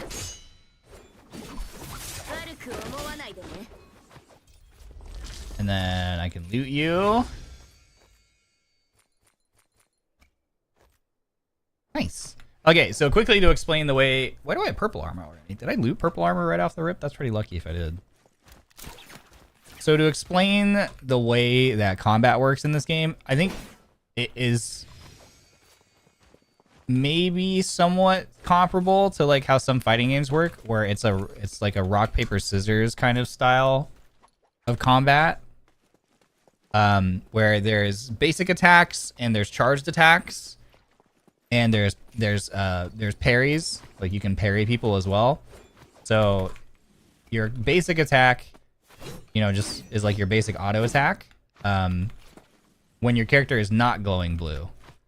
So like these are called light attacks. They're your common attack. Then there are also ones where you are blue, like this. Those are your like focus attacks. Oh, there's people here. And a focus attack, the blue charge attack, will go through a common attack, like the white uncharged attacks. They will cut through them. And then you can do something like this, which is a parry or a counter. I forgot which is the correct term in this game. But basically when you flash red, this counters a blue. So if someone tries to hit with a blue attack, a charged attack, and you hit them with this, it will stagger them. Like that. And you can punish. So a lot of the game is reading when someone's going to throw a blue and then trying to counter it. Now the thing with the common white attacks is they stagger a lot. You can like stun lock someone. There we go. I got a parry on that guy because they were charging. So if you really want to keep someone like stun locked and staggered, you just spam them with the white uncharged attacks. If someone is spamming those kind of things, you want to charge a blue because you kind of get like super armor basically. So when you're charging a blue, you are immune to that stagger from just the random common attack spam. So if someone's like really spamming you like that, then you might want to charge a blue attack to power through it so you don't get staggered. So that's kind of how the rock, paper, scissors of the game kind of goes. So you're just kind of trying to read people and predict whether or not they're going to, you know, spam you with a common attack or charge a blue and try and hit you with a blue and try to counter them. So if you try to parry them with this red parry and they're just using this common uncharged attack, it doesn't do anything. They'll just keep hitting you and you'll keep getting staggered and they'll keep damaging you. And another way that you kind of might know when somebody is going to throw a blue at you is either they will stand and they'll charge. Now, the tricky thing with the blue is you can hold it for a certain amount of time. See how I just hold it? So you can either let it go. Like there's a little blink. I don't know if you guys can see it, but it Can I turn up the overall game volume? It's not very loud. Look at this. You'll see a little. You hear that little sound, and there's a little flash of light. So there's usually a couple stages of a charge. So you can let it go at the first, what we call like ding, right there, where it flashes. But you can also hold it for longer. See, I held it for 2 right there. So people can vary the timing. So when you try to parry someone, sometimes they might mess with your timing by like either letting their attack go right away, or they might hold it for longer to try to catch you off guard. Because if you parry too early, there's a delay between parries, so you might parry too early, and then they'll wait until your parry falls, and then they'll hit you. So you can kind of try to mess with people's timing. Yeah, the visuals are very cool. Another way you can know is if someone is spam attacking you, the first 2 clicks, you will do the common attacks like this. But if you keep clicking, your third attack will always be blue. So if I just keep clicking, the third attack is blue. So if you notice someone's just spam clicking, sometimes you can catch them off guard where you just get hit with the 2 where they stagger you. You can't move. You're like, fine. I know that on the third one, I'm going to parry because I know you're going to throw out a blue attack and I can punish you for it.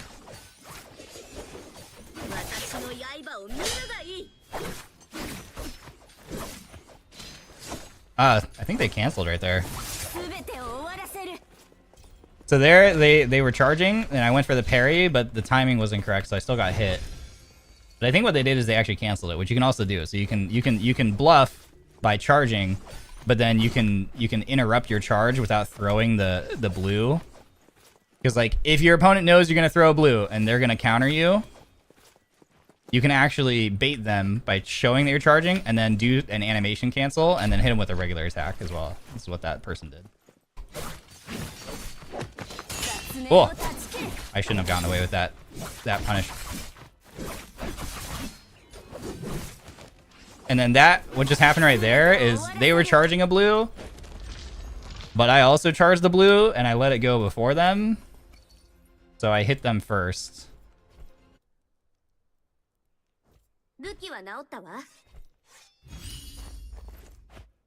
So therefore I won that. Because I hit them with my attack before they could hit me with theirs. The mind games go crazy, yeah. There's a lot of mind games. I think there was a shop nearby. Let's go shopping. Yeah, it's a really fun game.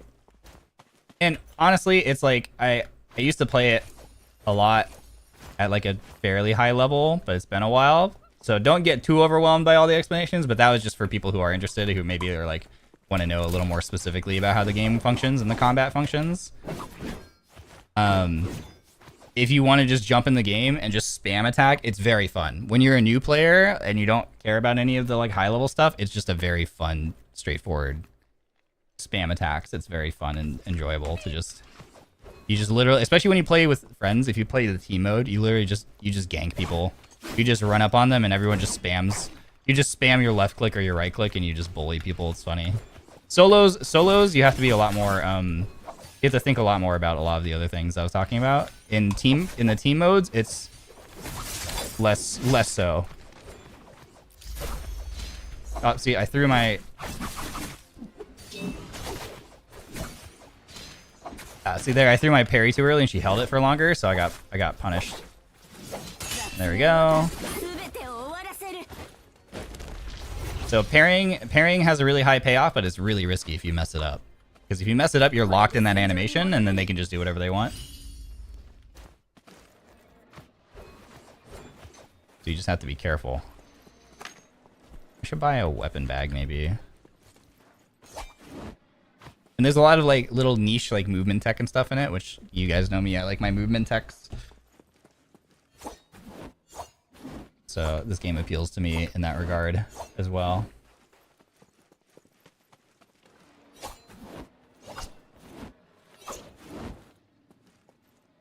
Oh, let's go find some Wait, there's only 4 other people left alive. Oh, shoot.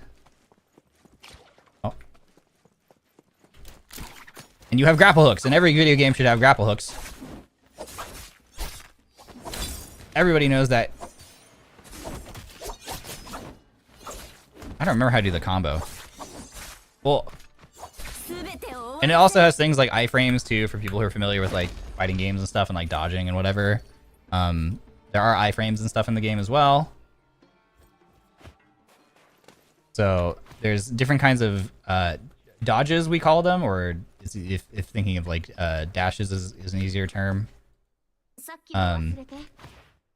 So if you tap your dash button, which is shift by default, you do this dash, and I don't know if you can see it on stream, but there's like a little bit of a white after image. You can kind of see it's very subtle, but that basically indicates that you have iframes, which means that you can't get hit or damaged or staggered. That's that's like one thing. You can also see it there when I do the roll. You can see the white sort of trail, which means that I have iframes during that time. Oh!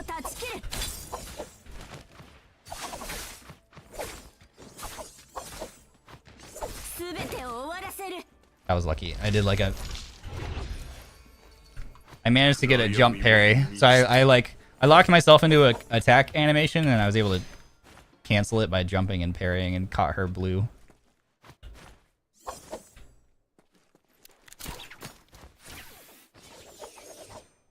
I love the katana.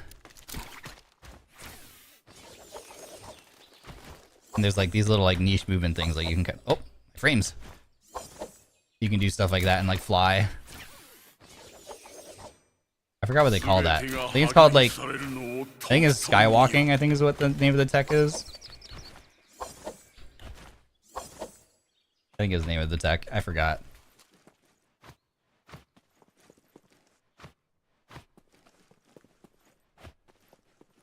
Let's go shopping. Oh, I can't buy. Oh no, I need to increase move speed while charging up a horizontal strike with greatsword. I have a greatsword though. Darn. Bro's levitating for 4 minutes. Yeah, that's my morning routine. Whoa, what is that? Whoa. Are those... That spell something? I can't tell. Or are those just like constellations? Are those real constellations or are those made up? That looks like the Dipper. Looks like the Big Dipper or whatever. Or Little Dipper. Are these real star constellations? Does anyone know? Who are you? I'm Hawkeye. Oh, nope. I can't hit him when he's in that.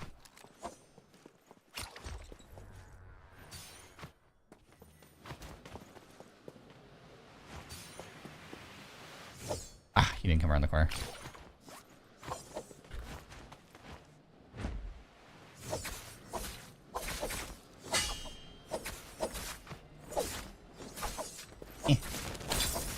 I don't remember the juggle combos. I don't remember them.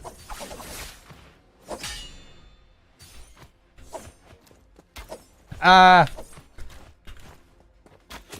I'm trying to be cheeky.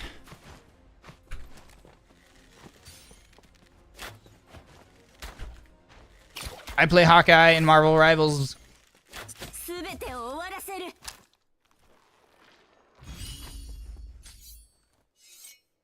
Reminds me of Genshin Impact if it was a VR game. There you go. Does it show how many people are left anywhere? In the very top left, it says alive. It shows the number of people alive. The final 1v1. I hear him. Oh, wrong button. I think I flew over them. Where are you? Oh! So that's a great sword. So the thing about the great sword is it's literally like a double-edged sword in this game. So it can automatically parry. It automatically parries light attacks, like common attacks. With oh no, the timing. So you can automatically parry light attacks, which you normally can't do in this game. But then it charges it, so then it releases a blue attack. What is? I must have a Jade. I have a modifier. It'll automatically parry, and it'll release a really powerful blue attack, which makes it kind of predictable. You can basically proc somebody's parry and then go into your own parry and counter them and punish them, but you have to get the timing right. Let's go, yippee!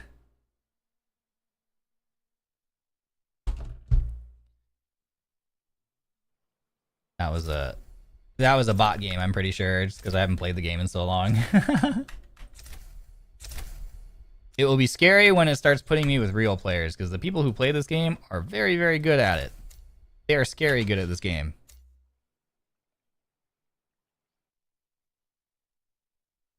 But the really cool thing is, if you like this game and you like the aesthetic of it and you like the cosmetics or whatever and you like the combat, you can also just only play bot games. Like, you can literally just queue for nothing but bot games, and it's pretty fun. Because then you don't have to worry about, you know, fighting sweats. You don't have to worry about fighting sweats. Okay, this is the map that I'm familiar with, I think. This is not the original map. The original map is my favorite, but I do know this one a little bit.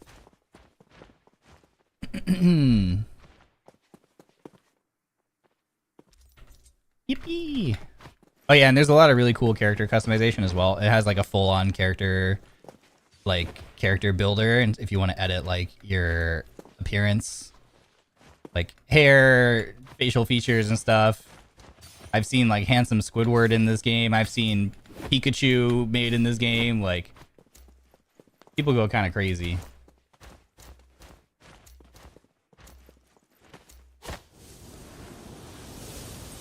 People get creative. It's pretty cool.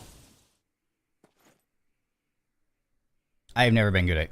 As someone who didn't grow up playing like RPGs and stuff, or like MMORPGs or anything like that, like, I just do not do character customization. I'm so used to just playing a game where I just pick a thing and then it's there and then you go, you know?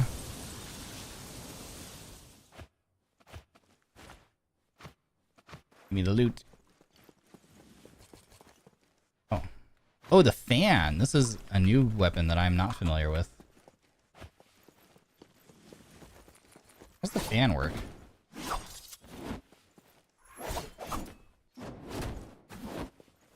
Yeah.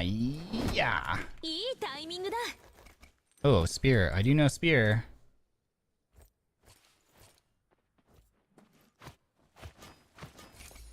I do know the spear. You're so the opposite? Yeah, I wish I was more invested in character customization in games, to be honest with you. Because I love seeing whenever people have, like, really cool... Oh, you're still good. So that's another great sword. Oh!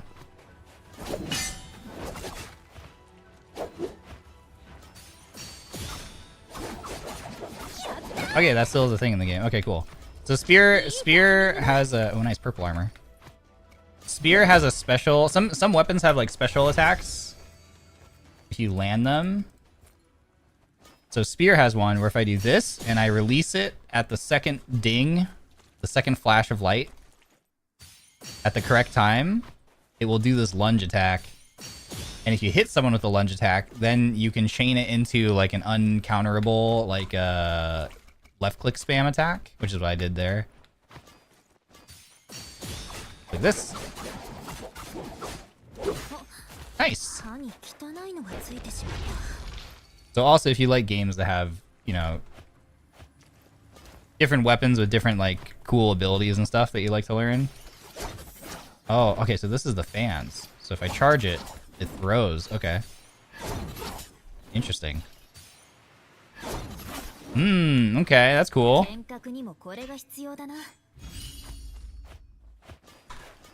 I mean, I wish I had your drive to play competitive multiplayer games. Unfortunately, they trigger my anxiety. I hear ya, I hear ya. I think that's a lot of people. I think that's most people like to just play games that are very chill. Ow. Parry.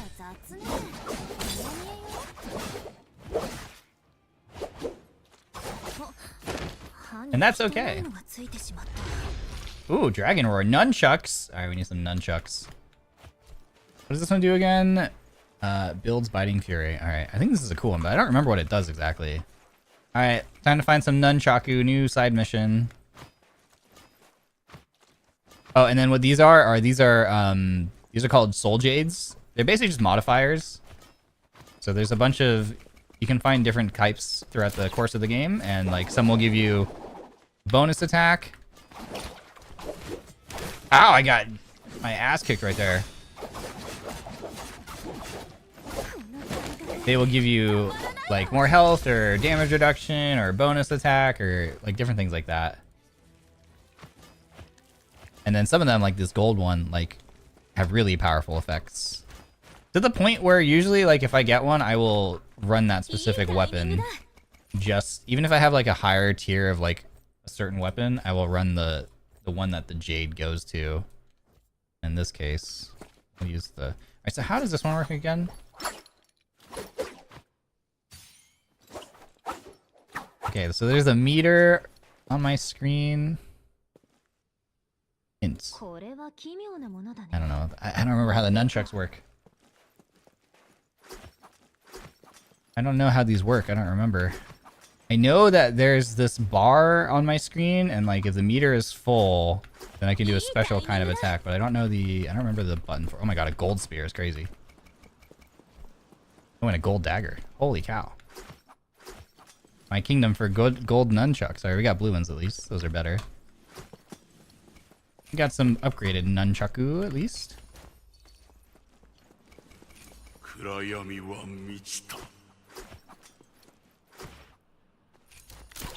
I think if I hit this, I can see where the baddies are. Oh, I missed. Yeah! Enemy spotted. Oh, they're up there. Are you inside? He's inside. Alright. Let me try to figure out how the nunchuck ability works. No. He's a spider monkey.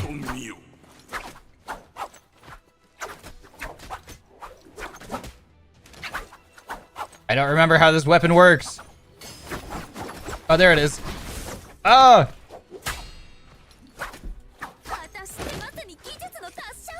Okay, I think it's the full right-click charge is what it was.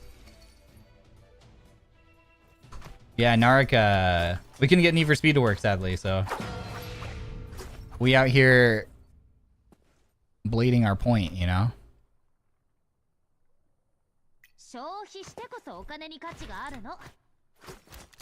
Shohi. Going to the shop.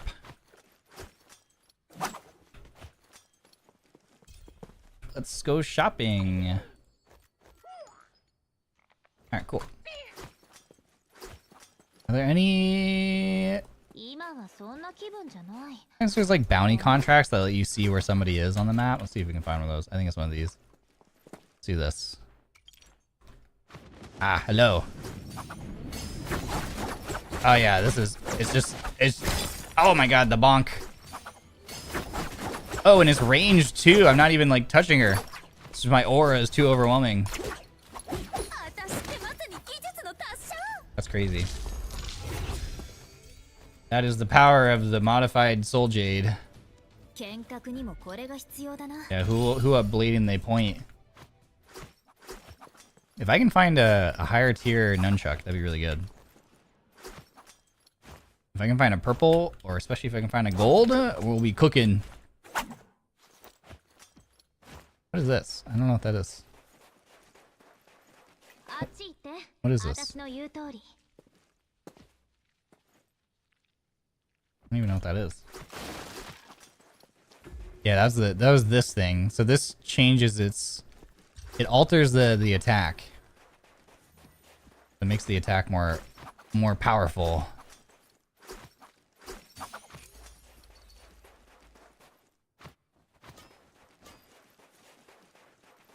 Well, let's just run around and see if we can find anybody. Moshi mosh. Mosh mosh. Yeah. Nobody around here? Dang. Every video game should have grapple hooks. That should be a law. Rampage, Hang Sword, Straight Lunge and Lethal Jab Extreme. Alters charge horizontal strike and has combo after charge vertical strike. I think I have that. Oh no, I have the long sword. Wait, I hear someone. Hello. I need to perform a parry. Ow. I didn't time it right.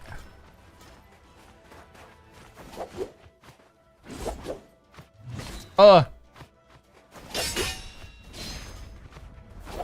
Hit me. Ow. There we go. Thank you. I got my quest done.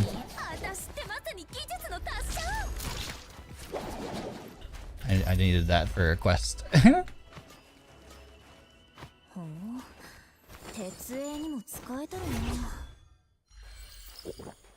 And heal.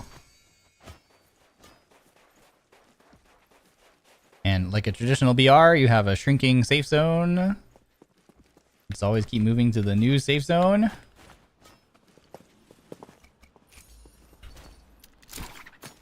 Yippee!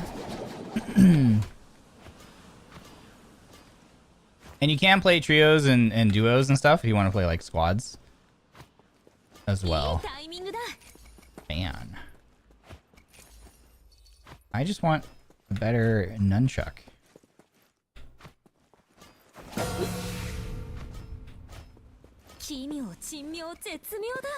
What's that? Oh, this is a spear upgrade. Alters spears charge vertical strikes. Okay, let's try this. Oh, it's the overhead bonk.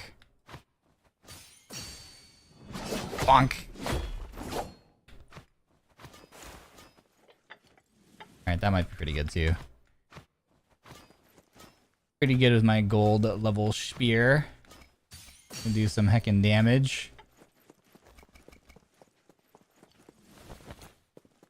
Oh, that's a backpack. I think I'm already max backpack actually.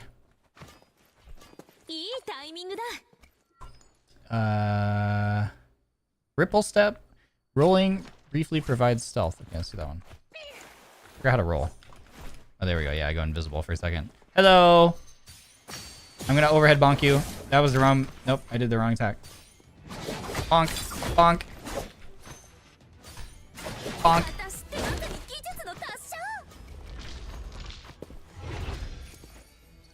Aerial Rend. Greatswords charge vertical strikes, unleash shockwaves. I don't have a greatsword. Did she have a greatsword? She didn't have a greatsword.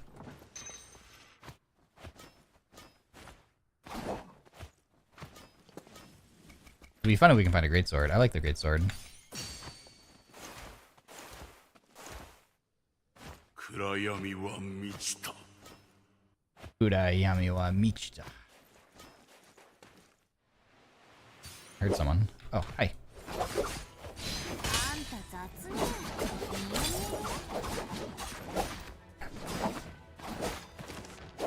Oh, I almost full comboed her.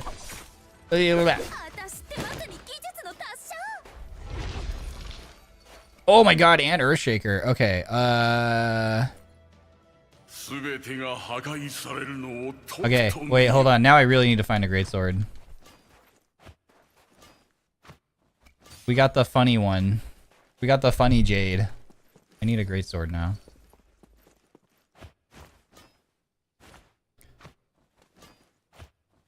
Greatsword Doko. What is that one? Oh, that one's really cool too. Oh, we're getting all the cool ones. Oh, I do have this. It's a horizontal one, right? Alters longsword's horizontal strike after a charged attack. Yeah, I think this one I can only show when I hit someone with it. Greatsword? No, pole sword. You're different. Greatsword Doko. Whoa! Alters the horizontal charge. Oh, I remember how it works now. Okay. Ah! I have to do this and then hit her. Ugh! Stop moving! Yeah! Like trying to land a dash with magic in Rivals. Yeah, there it is. Yeah! God, the animations are so cool in this game. Hey, hold on. I need to see if she has a great sword. No, she doesn't.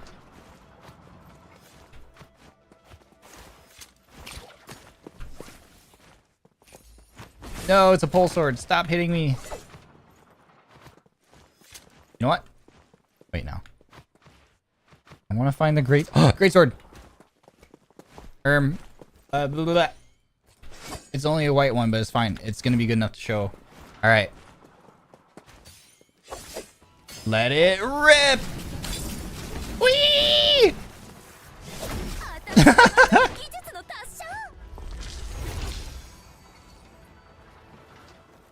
Deep has gotten me. Good night. Good night, Cygnus. Have a good one. This is the best. This is the best, like... This is my favorite, like, weapon modifier, Jade. It's so silly. It's really good in team fights. Like, oh, hello. In a 1v1, it's not very good because they can see you charging this from a mile away and they can counter it if they're good. But in a team fight, you just come out of nowhere from the top rope with that. Oh my god, she countered that. That's crazy. Also, I had the one that gives the slams a shockwave too. Nice you. That one's my favorite one. That one was in the game like at release, I think. It's so fun. You just turn into a Beyblade. But like in a team fight, when your team's fighting, you just charge that up and then you just come out of nowhere and just cleave everybody. It's so funny. Yeah, the spin to win is real. You just chop everybody up. You can't do it in 1v1 solos. It's too telegraphed, you know? It's so telegraphed, but in team fights you can do it and it's very silly. Oh, the best map ever and the best spawn point ever. I think it's here where I always spawn. Right? Yeah, I always spawn here. This is my favorite map. This is the OG map. This is the original map, and this is my favorite POI, Sunwing's Rest. This is my favorite place to land, to spawn. It's just such a cool, like that, like, effects on the back.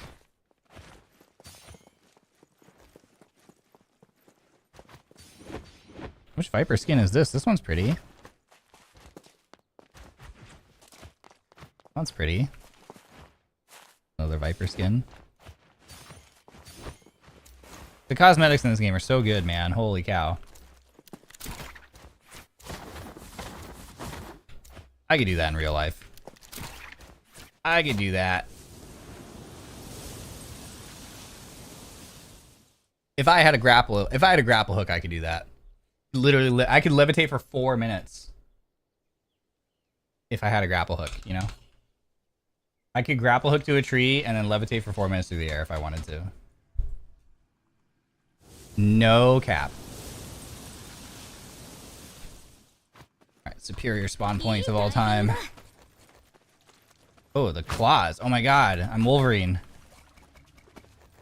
Ah, woo! Baby, I'm praying on you tonight. Actually, don't. This is another weapon that was added after I stopped playing the game. I don't know how it works. Dragon Roar. Okay, we got the Nunchaku one again. The Nunchaku. Let's drop those.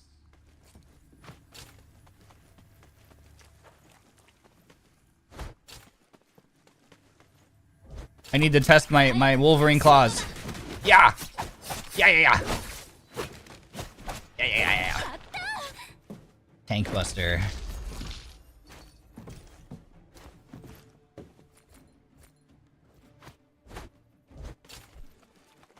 Alright, I remember. Yeah, this is my loot path. I always start in the middle, and then I go over here because there's a gold one. Like a guaranteed gold. And then this one is either gold or green, usually.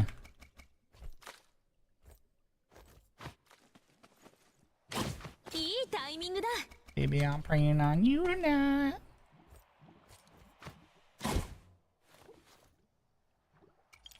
Give me the bounty.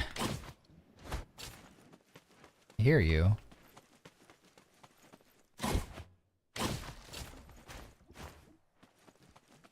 There you are.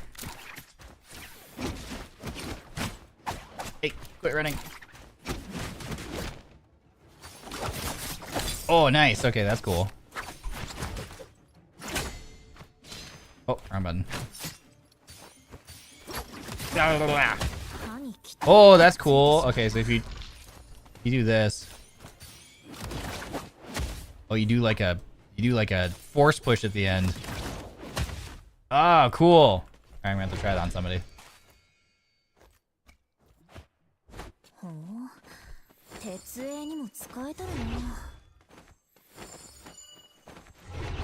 I play Wolverine in Marvel Rivals sometimes, you know?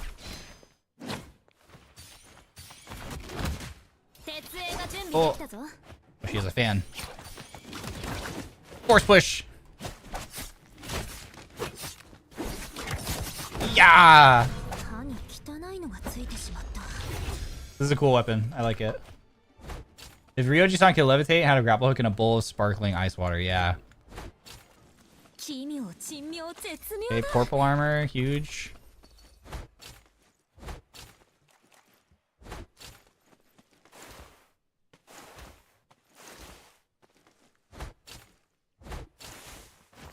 Where's the shop again? Over here, I think. Oh my god! Ooh, look at you! You're so cute! You're new. Don't show me your butt. Oh my god, money.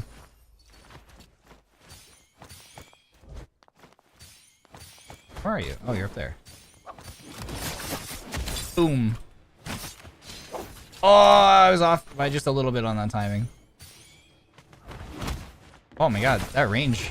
I almost hit her with that. Get parried, stupid.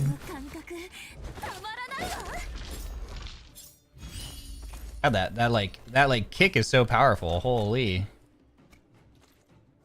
Sent her flying. Do the fan.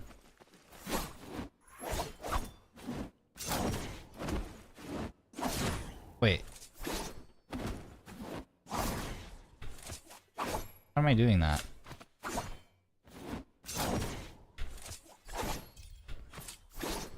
Am I doing that like... Okay, so if I go backwards... I do it going... I can't proc it every time. I think if I go forward or backwards, I can do that like air push.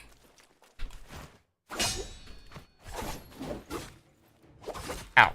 Let me... Oh, there we go. Okay. I'm in danger.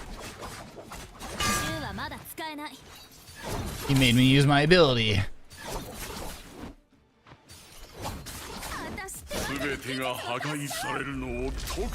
Get something gold. What is this? Sky Pillar. Alter staff's precise charge strike. Silence the enemy for a brief time. Restore 106%. Blah, blah. I don't have a staff.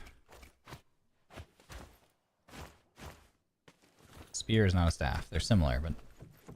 Oh wait, those are Nunchaku.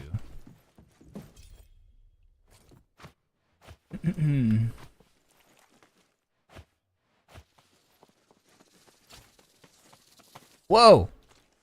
What are you? Hey, little guy. You also have money?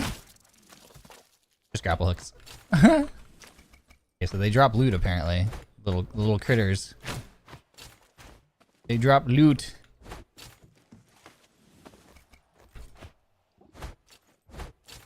Wait, is that a bounty contract? No. Alright. Oh, I hear someone.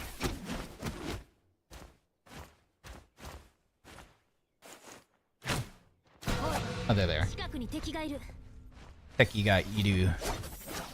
Get down here.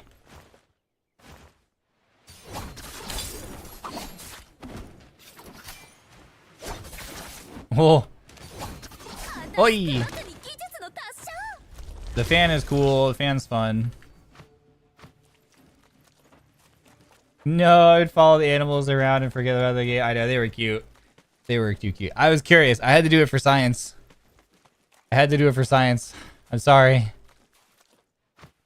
Listen, after the first one gave me money, I just had to confirm. I had to confirm if they all give money. That's kind of a big deal.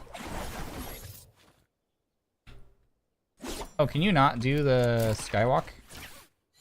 Nope, that's not what I wanted to do. Oh my god, please.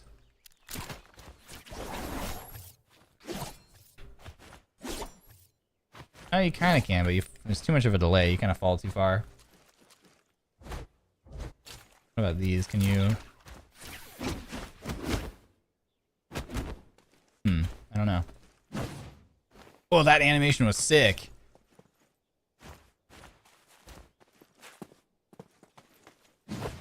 Oh, that looks so cool.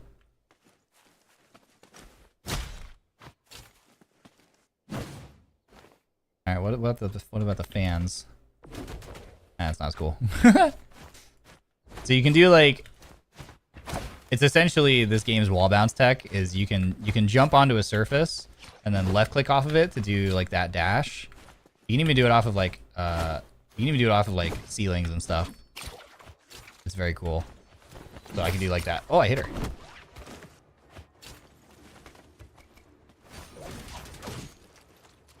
Your outfit is cool. You have cool weapon skins too. Ah! I'm gonna force push. Boom!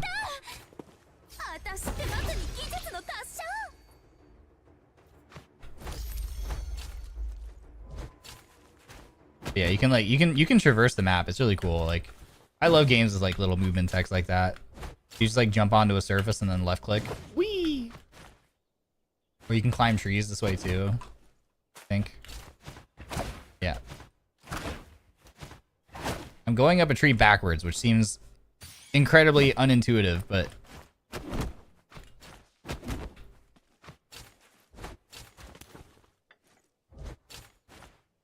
And you can do, you know, like higher level shit is like you jump on a thing and then charge an attack and you go flying around the corner. So like if you know someone, if you're like third person peek someone, you know they're gonna come, you just like do that and then ambush them.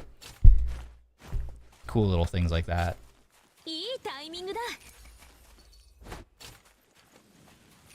Cute.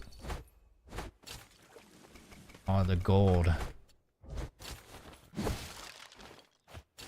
I just like the spin animation. This is cool. Hold on, I want to test the Nunchaku. Oh. Hold on, I'm testing something. Ah, okay, that one's not that exciting either. Where'd they go?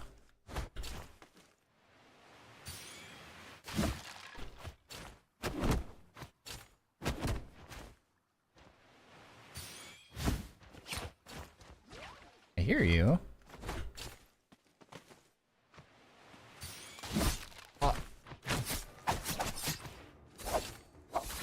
And oh, he didn't throw the third. Yeah.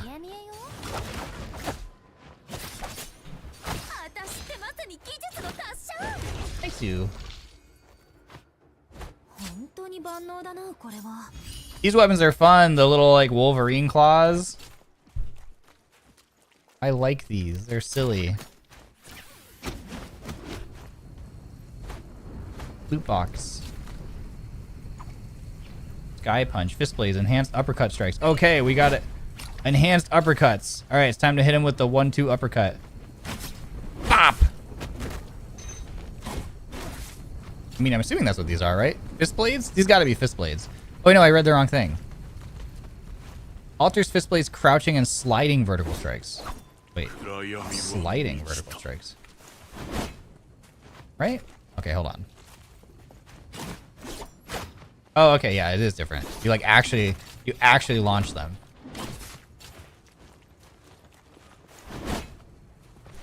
So normally it just is like a little uppercut. This one you actually like go ow. Like that. You actually like Uppercut, uppercut. Yeah! I'm sure that's a good launcher for a combo if I actually knew the like juggle combos. I'm sure that's a very good launcher. Oh, blah, blah, blah. It's Diva. We have Diva at home.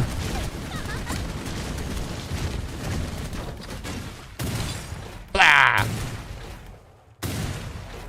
Die!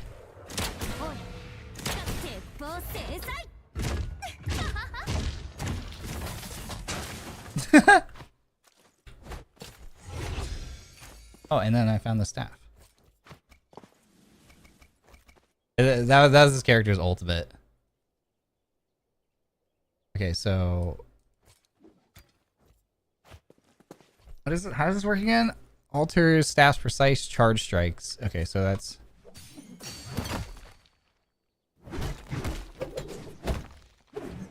okay.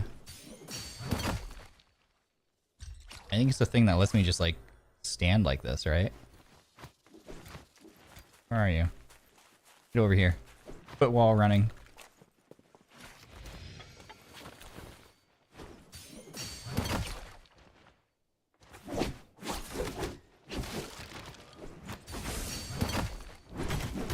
Yeah. I feel like I'm doing it wrong. I think I have to hit the first attack, maybe.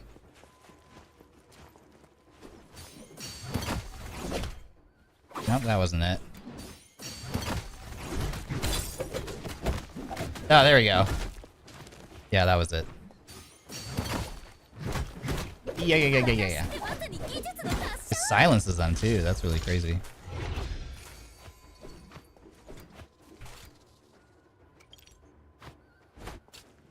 Yeah, it's a good juggle. Hello.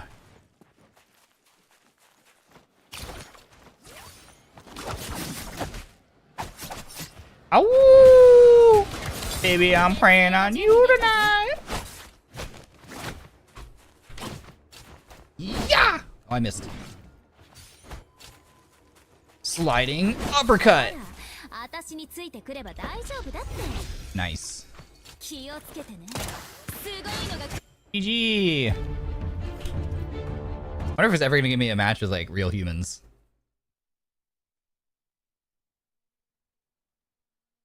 And then we'll get absolutely decimated when I actually have to fight a real player. Because people are like scary good at this game.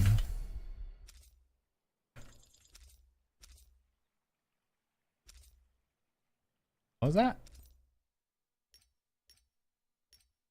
So many things, I don't know what any of them do. Epic weapon choice gifts. Return choice gifts. Trial vouchers. Oh, these are for the new characters. Okay. Interesting.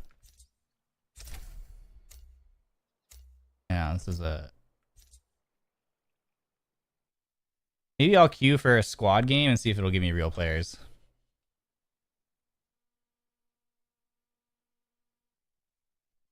You have unlimited space? That's a good question, actually. Let's see. That's fine.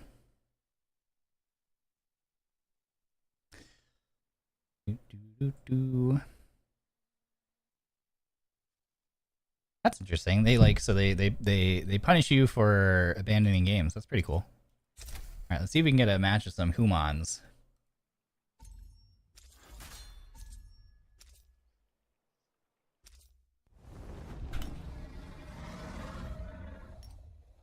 What's in here?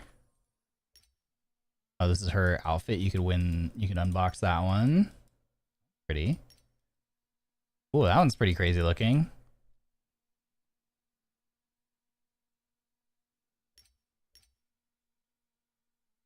Pretty. Ooh, she's got like lightning on her arm. That's cool.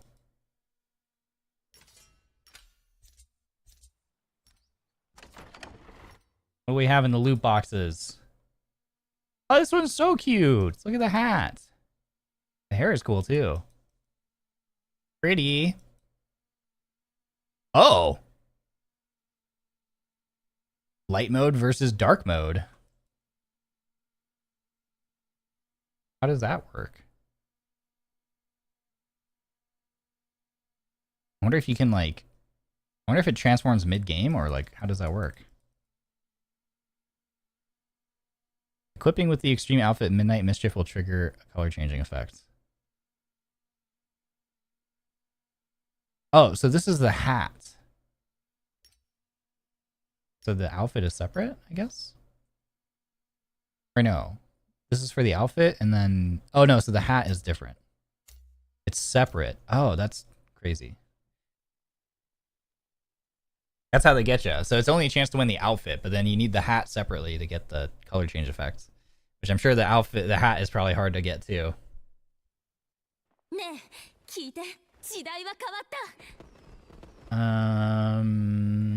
We have real humans now. Let's go. I think I'll just keep playing Feria, I guess. Go plumed. Real humans. I think they're on Xbox. Yeah, you can play on Xbox and PlayStation as well. Maybe even oh, this person has spent money on the video game. Sheesh. That person spent money on the video game. Word, all default ass looking skins. Let's go.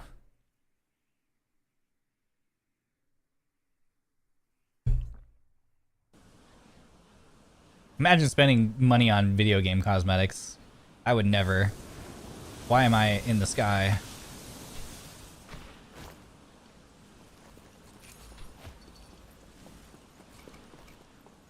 Oh, and a backpack right out of the gate. That's pretty good. Have a katana.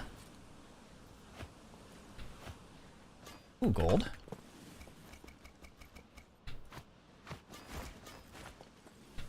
Another backpack. Nice. Double backpack upgrades right out the rip.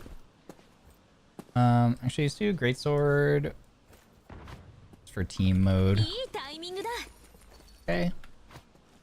Heard someone shoot. Who's doing the shooting? Oh, I'm falling. My teammates are AFK. Cool. Got blue armor. Yeah, they're alive.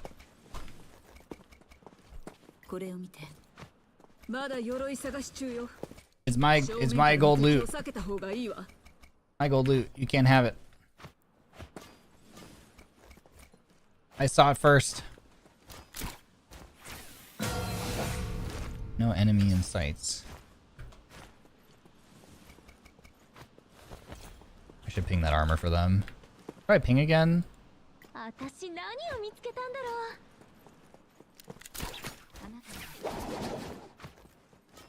Alright, Xbox gamers, lock in.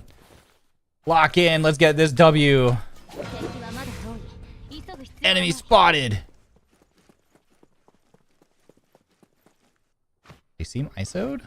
Maybe winnable. You have gold armor?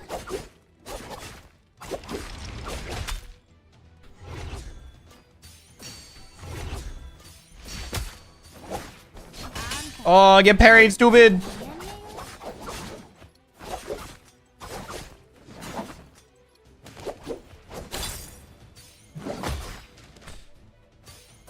Yeah.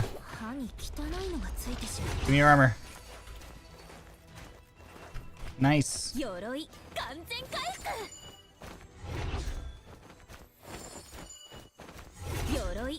think I heard their teammate just now, but I don't know where they are.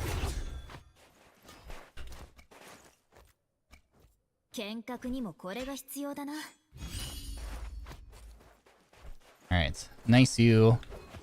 Alright, gold armor is huge.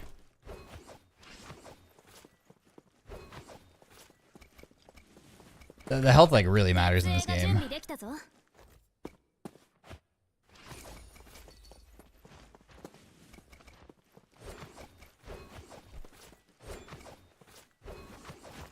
People have looted all this.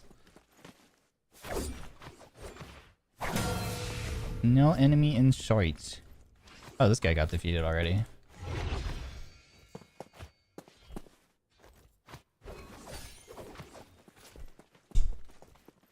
One of my teammates doesn't have armor still. I think it's the AFK guy. Yeah. Oh, they DC'd, it looks like. I'm bad with the musket, so I'm not even gonna pick that up. I literally can't hit anything with that weapon. I'm so bad with it. Wait, I see. Whoa!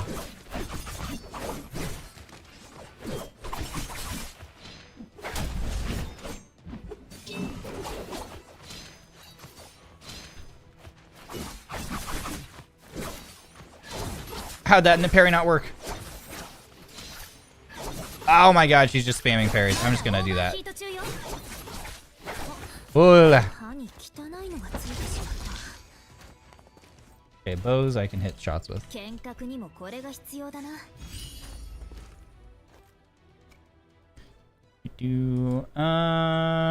I already have a spear.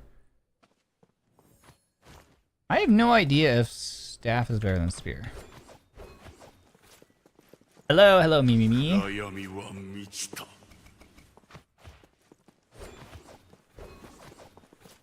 Alright, let's go shopping. Here's somebody.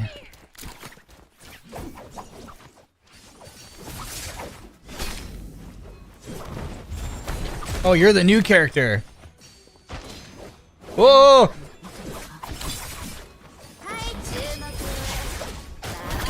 I think she has super armor when she does that. I can hear her. What the fuck is this character? Don't shoot me with that. Ow! That's crazy, dude. Oh my god, I can grapple to her while she's flying though.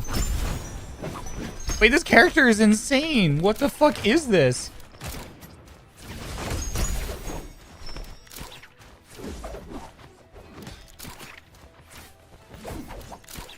She's schmoovin'. This is a real player too. Frick, I lost her. She was schmoovin', dude.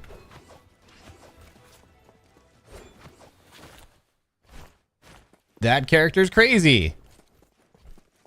I almost killed her, but she got away. No. She's so lucky, dude. Hey, get over here. Is it you? Are you the one? Yeah, it is. Get parried, stupid.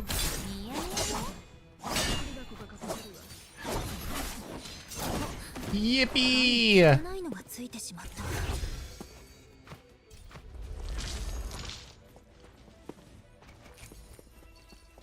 I was simply better. That character seems crazy though. Oh my god.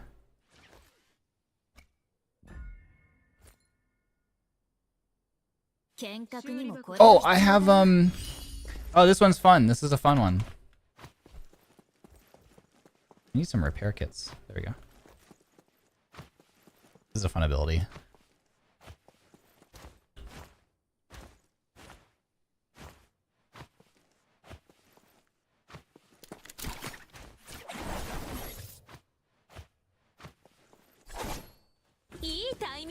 E-timing-a-da. Assault Smolder. Melee upgradable. Enhanced melee weapons grappling strike. Burns enemies hit with melee weapons grappling strike. Nice. Okay, I don't want that one. I want that one. Nice-oo. Oh? Teki Doko. I heard you grapple. There you are.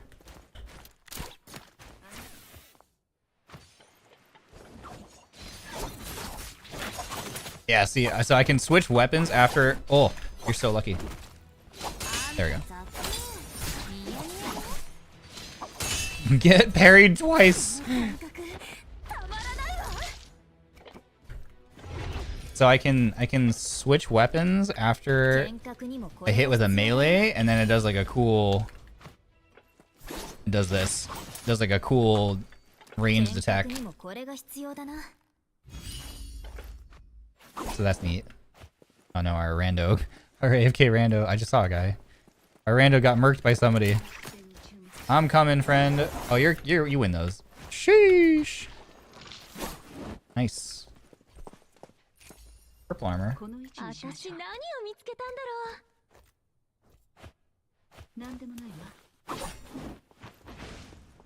I res you? No, I can't because they're DC'd. It doesn't let me. Rip.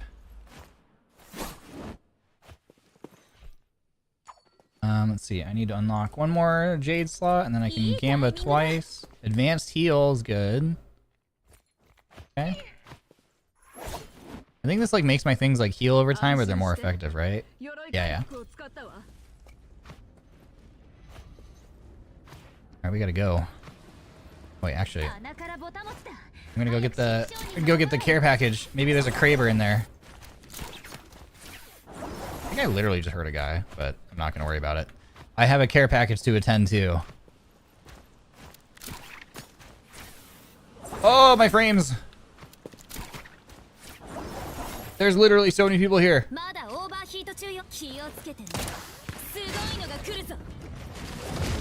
Yeah, you'd better run. Yeah! Get away from me. What do you think you're doing? What do you think you're doing?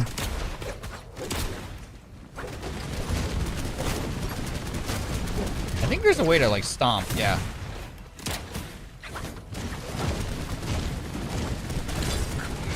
Uh-oh.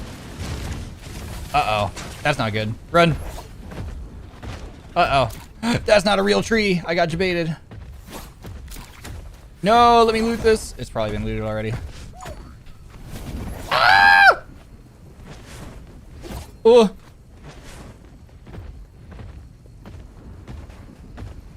He's looking for me.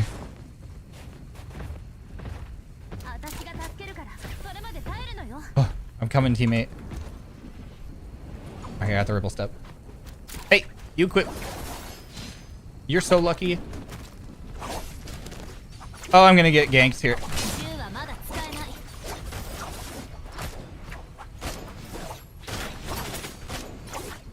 I'm in danger. I'm getting ganketed.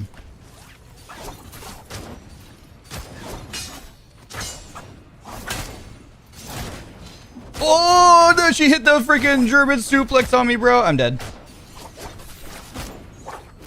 I'm dead. I'm so dead. I'm cooked. No.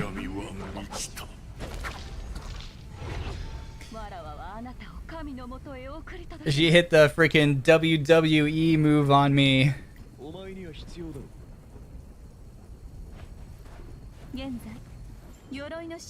Darn. Apex brain rot? Yeah, the Apex brain rot is real. This outfit's really cute. What the frick?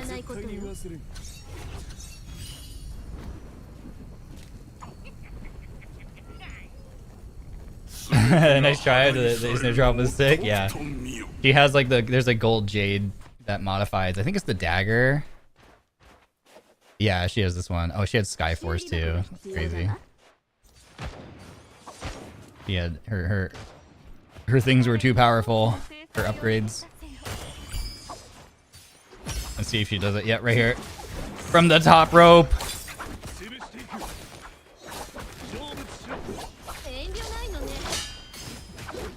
Yeah! It doesn't even do that much damage. It's just really cool looking. It's not like that one even does a terrible amount of damage, but it's uninterruptible is the thing, and it just looks really funny.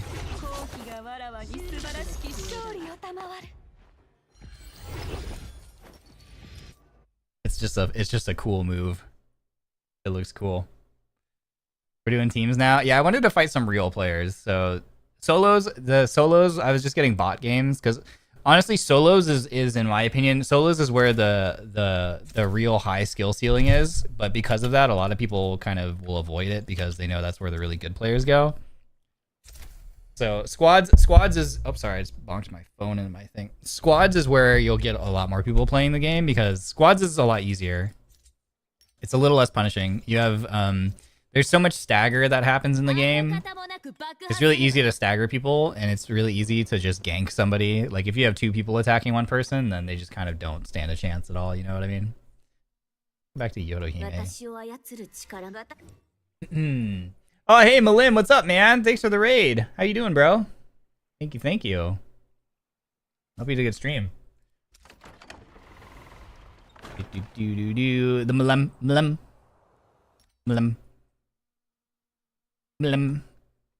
Welcome, Cinderbuns. Hope you guys had a fun stream. What'd you guys do today? Welcome, Raiders. My name is Ryoma Barrenwort. Not to be confused with Ryoma Barrenwort. NIJISANJI EN's Denauth. Bodyguard and credit card swapping. Ronin. Hi, Cinderbuns. Hope you guys had a fun stream. We were trying to play. We were originally trying to play Need for Speed. We were trying to play a racing game,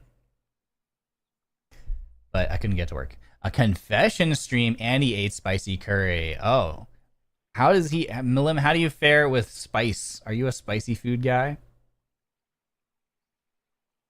Was this enjoyable for you, or was it a batsu? Eating spicy curry while reading viewer confessions. Heck yeah, that sounds like it was a really fun time. Very much a spicy food guy. Okay, hell yeah. Well, darn, that means we can't use that as a batsu for him. That's off the table. Level 10 is crazy. Oh my god. He's built different. Built different. Well, we were gonna play Need for Speed tonight, but I couldn't get the game to work, unfortunately. So we switched to a game that I haven't played in a while. Oh my god, where did your clothes go, bro? We're playing a little bit of NARAKA BLADEPOINT, which is a melee combat battle royale game. A little bit of a twist on the old battle royale formula. Woof. So we just hopped in here. It's a fun game. I haven't played it in a while. Saylo, what the heck? Thanks for the 5 gifted membies. I appreciate that. Thank you. Thank you.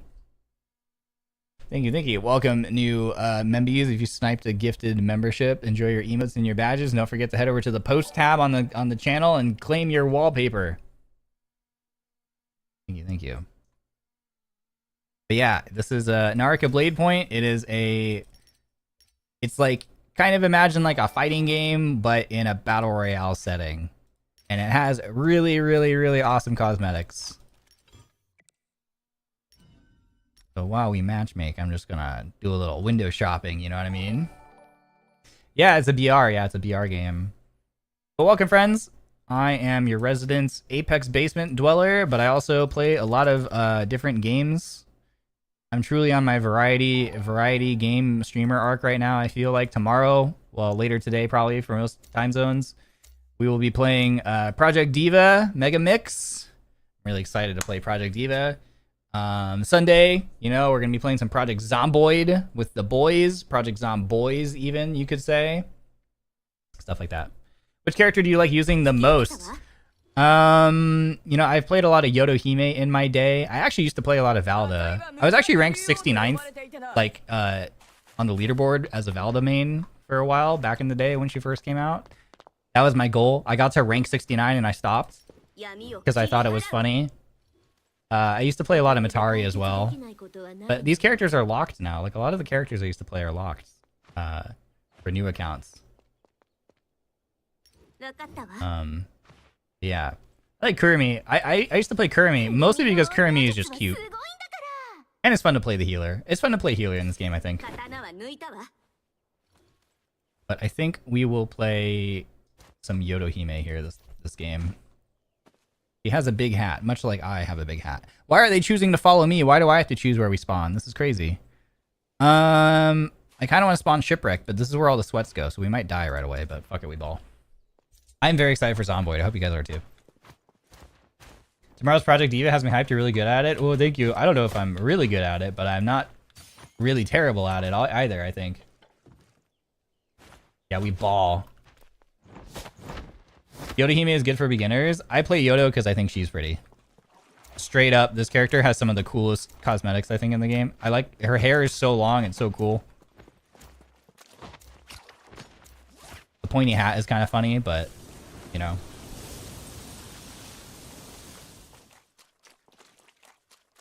I like this character, though. I remember when the game first came out, though. I think she was the character that I mained when the game first came out. She is a good beginner-friendly character, too. I agree. I think there are baddies here. I don't have any armor. No armor. Don't push me yet. Okay, I got white armor.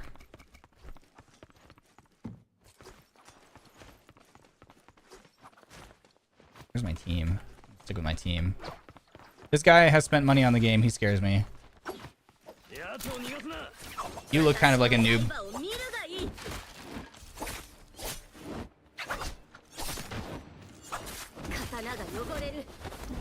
I could tell you weren't a threat because you didn't have a cool skin.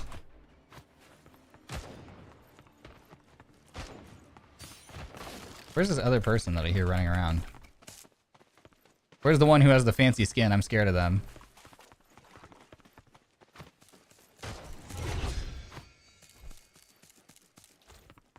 Is my other teammate AFK again? Oh my god, another AFK. Oh, he found him. Yeah! Oh, dagger.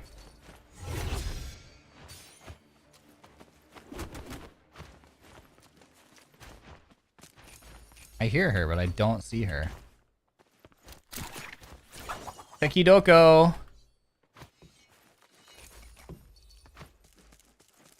Do the skins do anything gameplay-wise? No. I mean, they're all cosmetic. They do... Some of them do cool things, like alter, like, different abilities to make them look cooler. Ah, this thing saved your life. Oh, you don't have armor.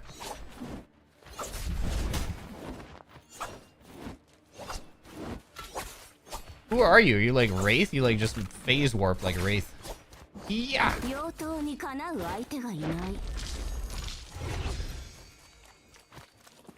Did he grab the purple weapon? No, he didn't. I'm going for this. This is mine. But yeah, some skins have really cool effects tied to them, which is neat. Oh, there's a whole family here. I'm probably dead. These guys look like gamers. This is a whole family of gamers. I'm in danger.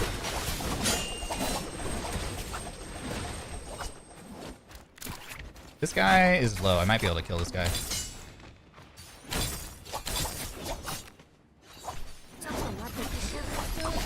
Let me use my ability.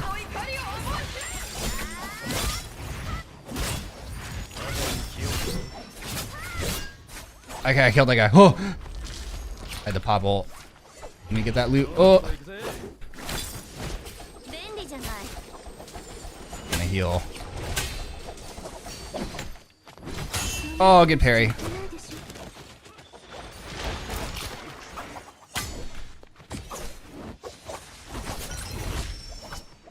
These guys are really good. I need to just heal. Repair my weapon. These guys are freaking gaming, dude. Oh my god.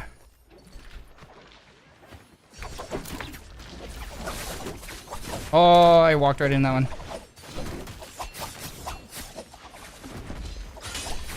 Okay, got that guy.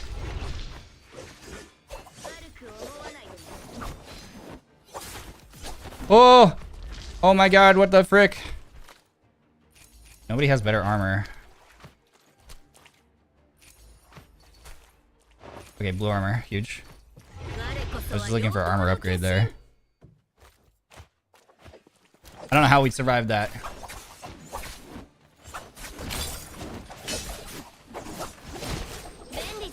Let's heal here.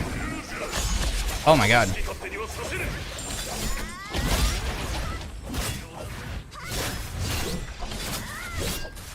That guy's one. Come here, get over here. Okay. Got him. Nice, huge. She's low. Okay, got her. I don't know how to res this guy. I forgot how to res. Oh, she just resed him. That's not good. She put me in the washing machine.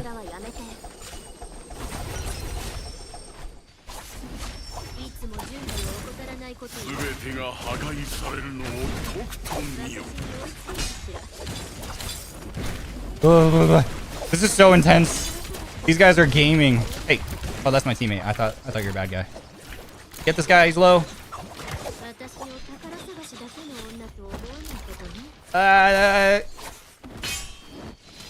Oh, she canceled it.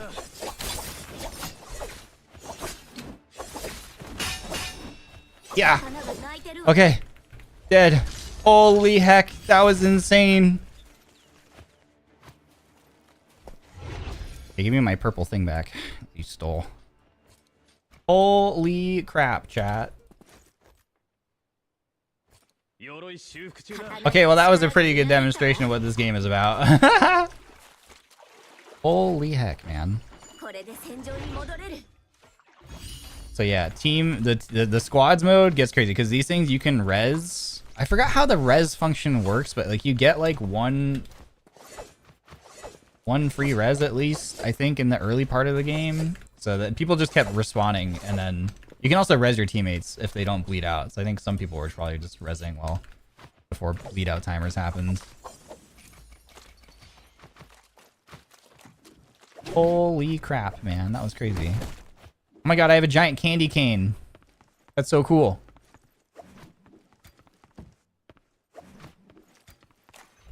I'm gonna buy some backpack upgrades here so we can carry more loot. Nice. Yeah, I have a candy cane. Nunchaku. Cannon's pretty good.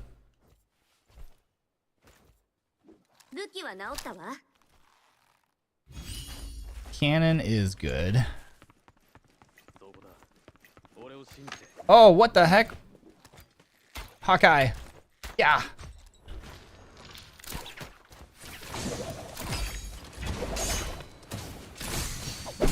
Oh, that's so bad. I got parried. Pick up your thing.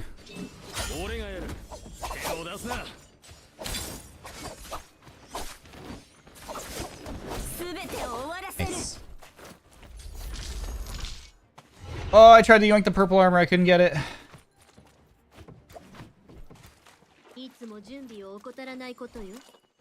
Oh, purple. Let's go. I need to buy more shield repair potions. I don't have any of the good ones. Okay, there we go. These are the equivalent of shield batteries in Apex, you know? Need my shield bats. Alright, so we gotta move the zone now.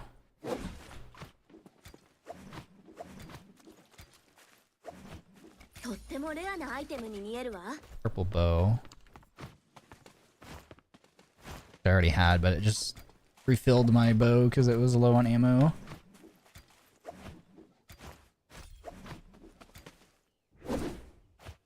Naraka hero. Alright, 30 players alive still.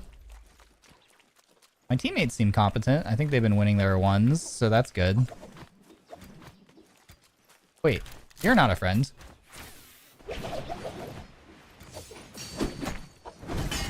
Yeah. Bonk. Bonk, bonk, bonk, bonk, bonk. Yeah.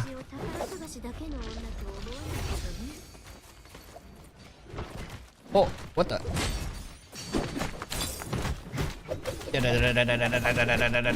Nice. Bonk, bonk, bonk, bonk, bonk, bonk, bonk.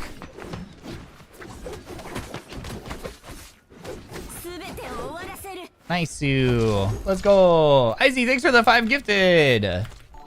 Thank you, thank you. Oh, Starfall, advanced heal. What was Rampage? Hang Sword. I already have that one. Oh, I have Twin Shot for cannon. I should find a cannon, actually. Thank you for sharing those with the community. Hope you guys were able to get a snipe a gifted sub. Gifted poggers. Poggers champion.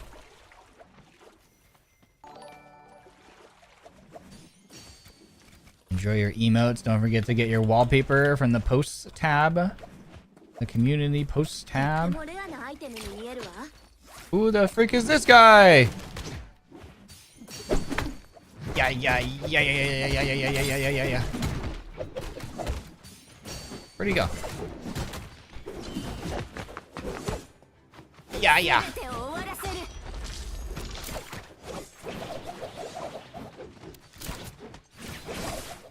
Ow! Get parried, stupid. Nice. Alright, Hang Sword. So I have a thing for this. Alter its charged horizontal strike and its combo after a charged vertical. Oh, someone else took it. Dang it. Oh, I need this one. This one's better for me. Staff. Alters the third vertical strike and the staff's combo. Okay.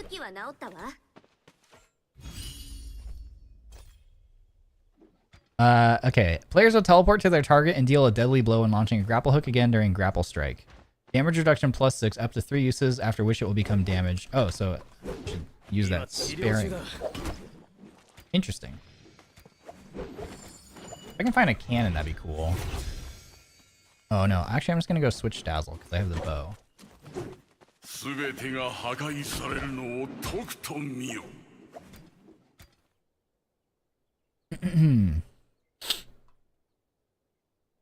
Nice to you. Oh, there's a guy. Yeah! Oh, nice parry. Oh, that was cool. Ow. I can't see the bush. I can't see. I'm in a bush.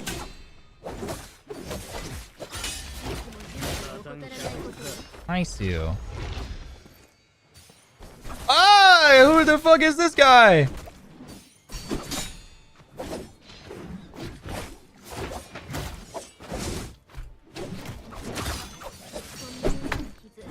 Yeah. The terrain is hecking me right now.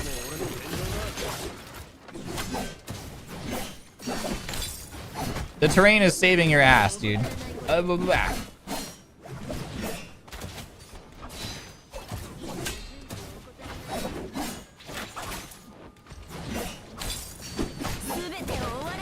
Okay. That guy's flying. He turned into a burb. Did you guys see that? My man's just became burb. That's crazy. Sky Punch. Alchemy. Advanced. I already have alchemy. Alright, that's fine. I like all my Jades. I think we'll just keep what we got.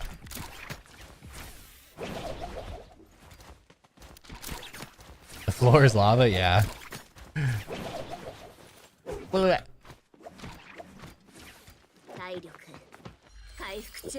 And for anybody who cares, if you're curious why me and this other person want to... Oh, what is this? Oh my god. Blah, blah, blah. Don't take it. I need it. If you're wondering why we're running around spinning like this, it's because we're doing the movement tech where you charge a strike, a charge strike, because it makes you immune to like stagger, and then we're canceling it with it instead of throwing the attack. So this is normally like I would throw an attack. So what we're doing is we're charging this, and then we're interrupting it with a forward dash. And the reason why we do that is because it allows us to move a little bit faster than normal. We get a little speed boost. But also, if anybody hits us with like a light attack or a grapple hook or something, we'll super armor through it. We won't get staggered.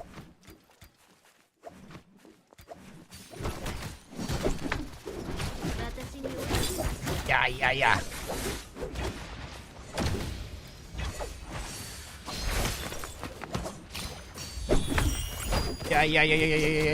Oh my god, this turns into the ranged one. I forgot about this one. This one's insanely OP.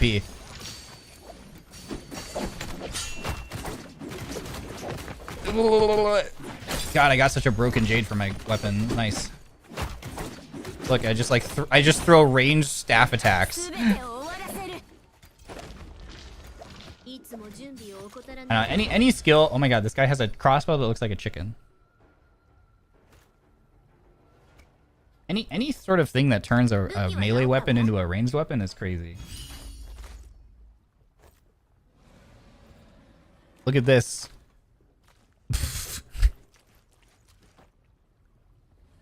Does it make a funny noise when I shoot it? Oh my god, it does! That's crazy!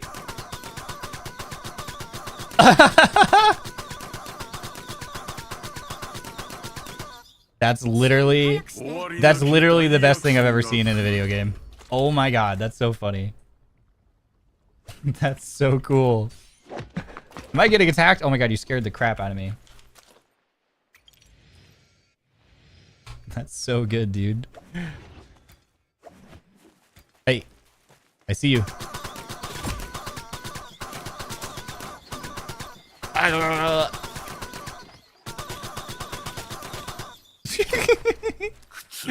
Leave me alone. It's not that serious, bro. Ow. Hold on, I need to refill. I need to reload my chicken. Leave me alone.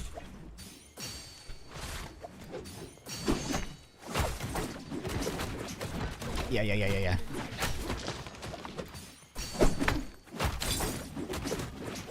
Oh, you're so lucky. The terrain.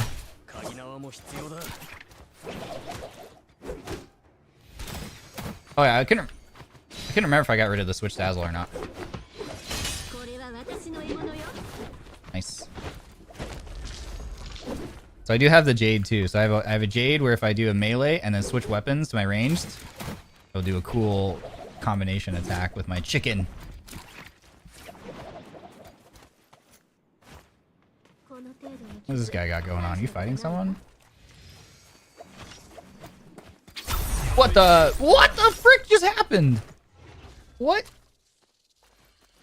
I feel like I just got Life Weaver pulled like I'm playing Overwatch or something. What the fuck was that ability? What does this thing do? I have no idea what that does. So much new stuff in this game. I'm getting crossbowed. I don't want to fight in the storm.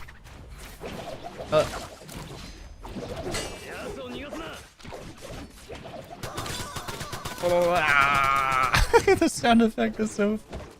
It's so good. Ah, oops.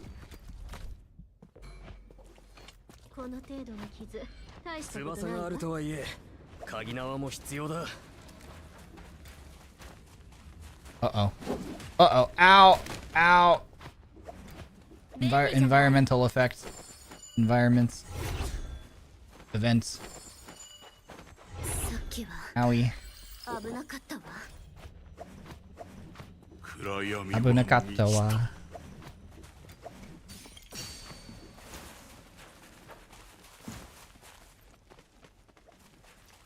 Like the Bane's breath is like a storm thing, and if you get hit by it, it hurts like a heck ton.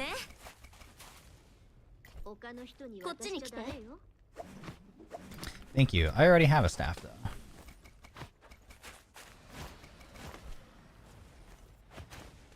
The ring is getting small. Oh, it's us. Oh wait, it's literally a solo. It's literally just solo.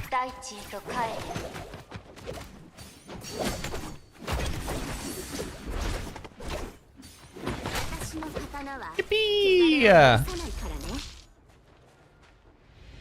Nice. Rubber chicken crossbow for the win. Let's go. Oh my god, I carried. Holy freaking carried. GG.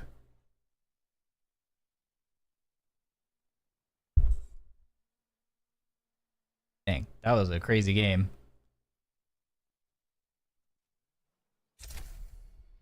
That game was crazy. And it wasn't like that was an easy one. That was a crazy start. That game had a crazy start. I can't believe we lived that. I'm so good they want to run it back with me. I don't blame you. I don't blame you. However, now is not a good time. Sorry, friend. Oh, they really want me. They want me so bad. They want me so bad, dude. However, comma, your boy is hungry. Your boy is hungry. My tummy do be rumbling. Therefore, it is time for midnight snack and veg. Yeah, they want me for real, for real. They saw how freaking cracked I am at the video game. I hope you guys enjoyed that little look at NARAKA BLADEPOINT. Hopefully I introduced you to a cool game that you hadn't seen before. Thanks for hanging out and watching. Thank you to Malim for the raid earlier as well and sharing the community with me. Welcome, friends. If you're new here and you had fun, consider hitting the subscribe button. Come hang out with us again. We're going to be playing Project Diva later. If you like rhythm games, or if you just are a fan of Hatsune Miku, because who isn't a fan of Hatsune Miku? And then, of course, join us on Sunday morning, or Sunday morning my time zone, for Project Zomboid with Fulgur, UQ Wilson, Xander Netherbrand, and Athena from Mythos. It's gonna be a really fun. I'm so excited. I'm so excited to play Zomboid with people. I hope you guys are too. It's gonna be fun. Very, very, very exciting. I am going to go get some food now. So it's time for us to part ways. But I hope that you enjoyed. But fear not, I will send you over to someone very nice to hang out with. And today, actually, we will be raiding my friend Eliza. In the spirit of continuing the cross-company raiding, you know, Malim from FSP has raided me. We will continue the spirit of cross-company raids, and we will raid Eliza from Specialite EN. Eliza Eve from the Eve EXE wave. Good friend Eliza. She is celebrating her birthday. It's birthday stream time. I will be on her stream in the morning, or no, wait, no, in the afternoon to do a quick call-in as well. I'm going to call in and chat with her for a little bit and say happy birthday. But for now, she's actually streaming right now too. So go wish Eliza a happy birthday. Send her a happy birthday message. Drop her a subscribe. Eliza, cracked FPS gamer, cracked at Valorant, cracked at Marvel Rivals. Go hang out with her. She does some cool hand cam stuff too. But yeah, thank you guys so much for hanging. Sorry that we couldn't. I'm sorry that we couldn't do. Yeah, I know. Sorry we couldn't do the car game stream. I'm sorry we couldn't get Need for Speed to work. I'll try to troubleshoot it off stream. Because I want to play Need for Speed Unbound. I heard it's really good. So I got to figure out why it wouldn't work. So that's going to be one of my goals, is to figure out how to make Need for Speed Unbound work. And then we will stream it. We will stream it to another day. Another day we will get there. Trust. I'll do some troubleshooting and see if we can't figure that out. But yeah. All right, friends. Thanks so much for hanging. I hope that you had fun. I'll see you later for Project Diva in the afternoon. And for now, go hang out with Eliza. Go wish her a happy birthday. And I will see you guys later. All right. You know the drill. You know the drill. I'm going to end the stream. I'm going to pull the plug on the stream. And I will see you then, or I'll see you on another time. Thanks for hanging. Thank you for the gifted. Thank you for the lurks. Thanks for the chats. Thank you for the Zuwas. Appreciate you. See you later. Okay. Love you. Bye.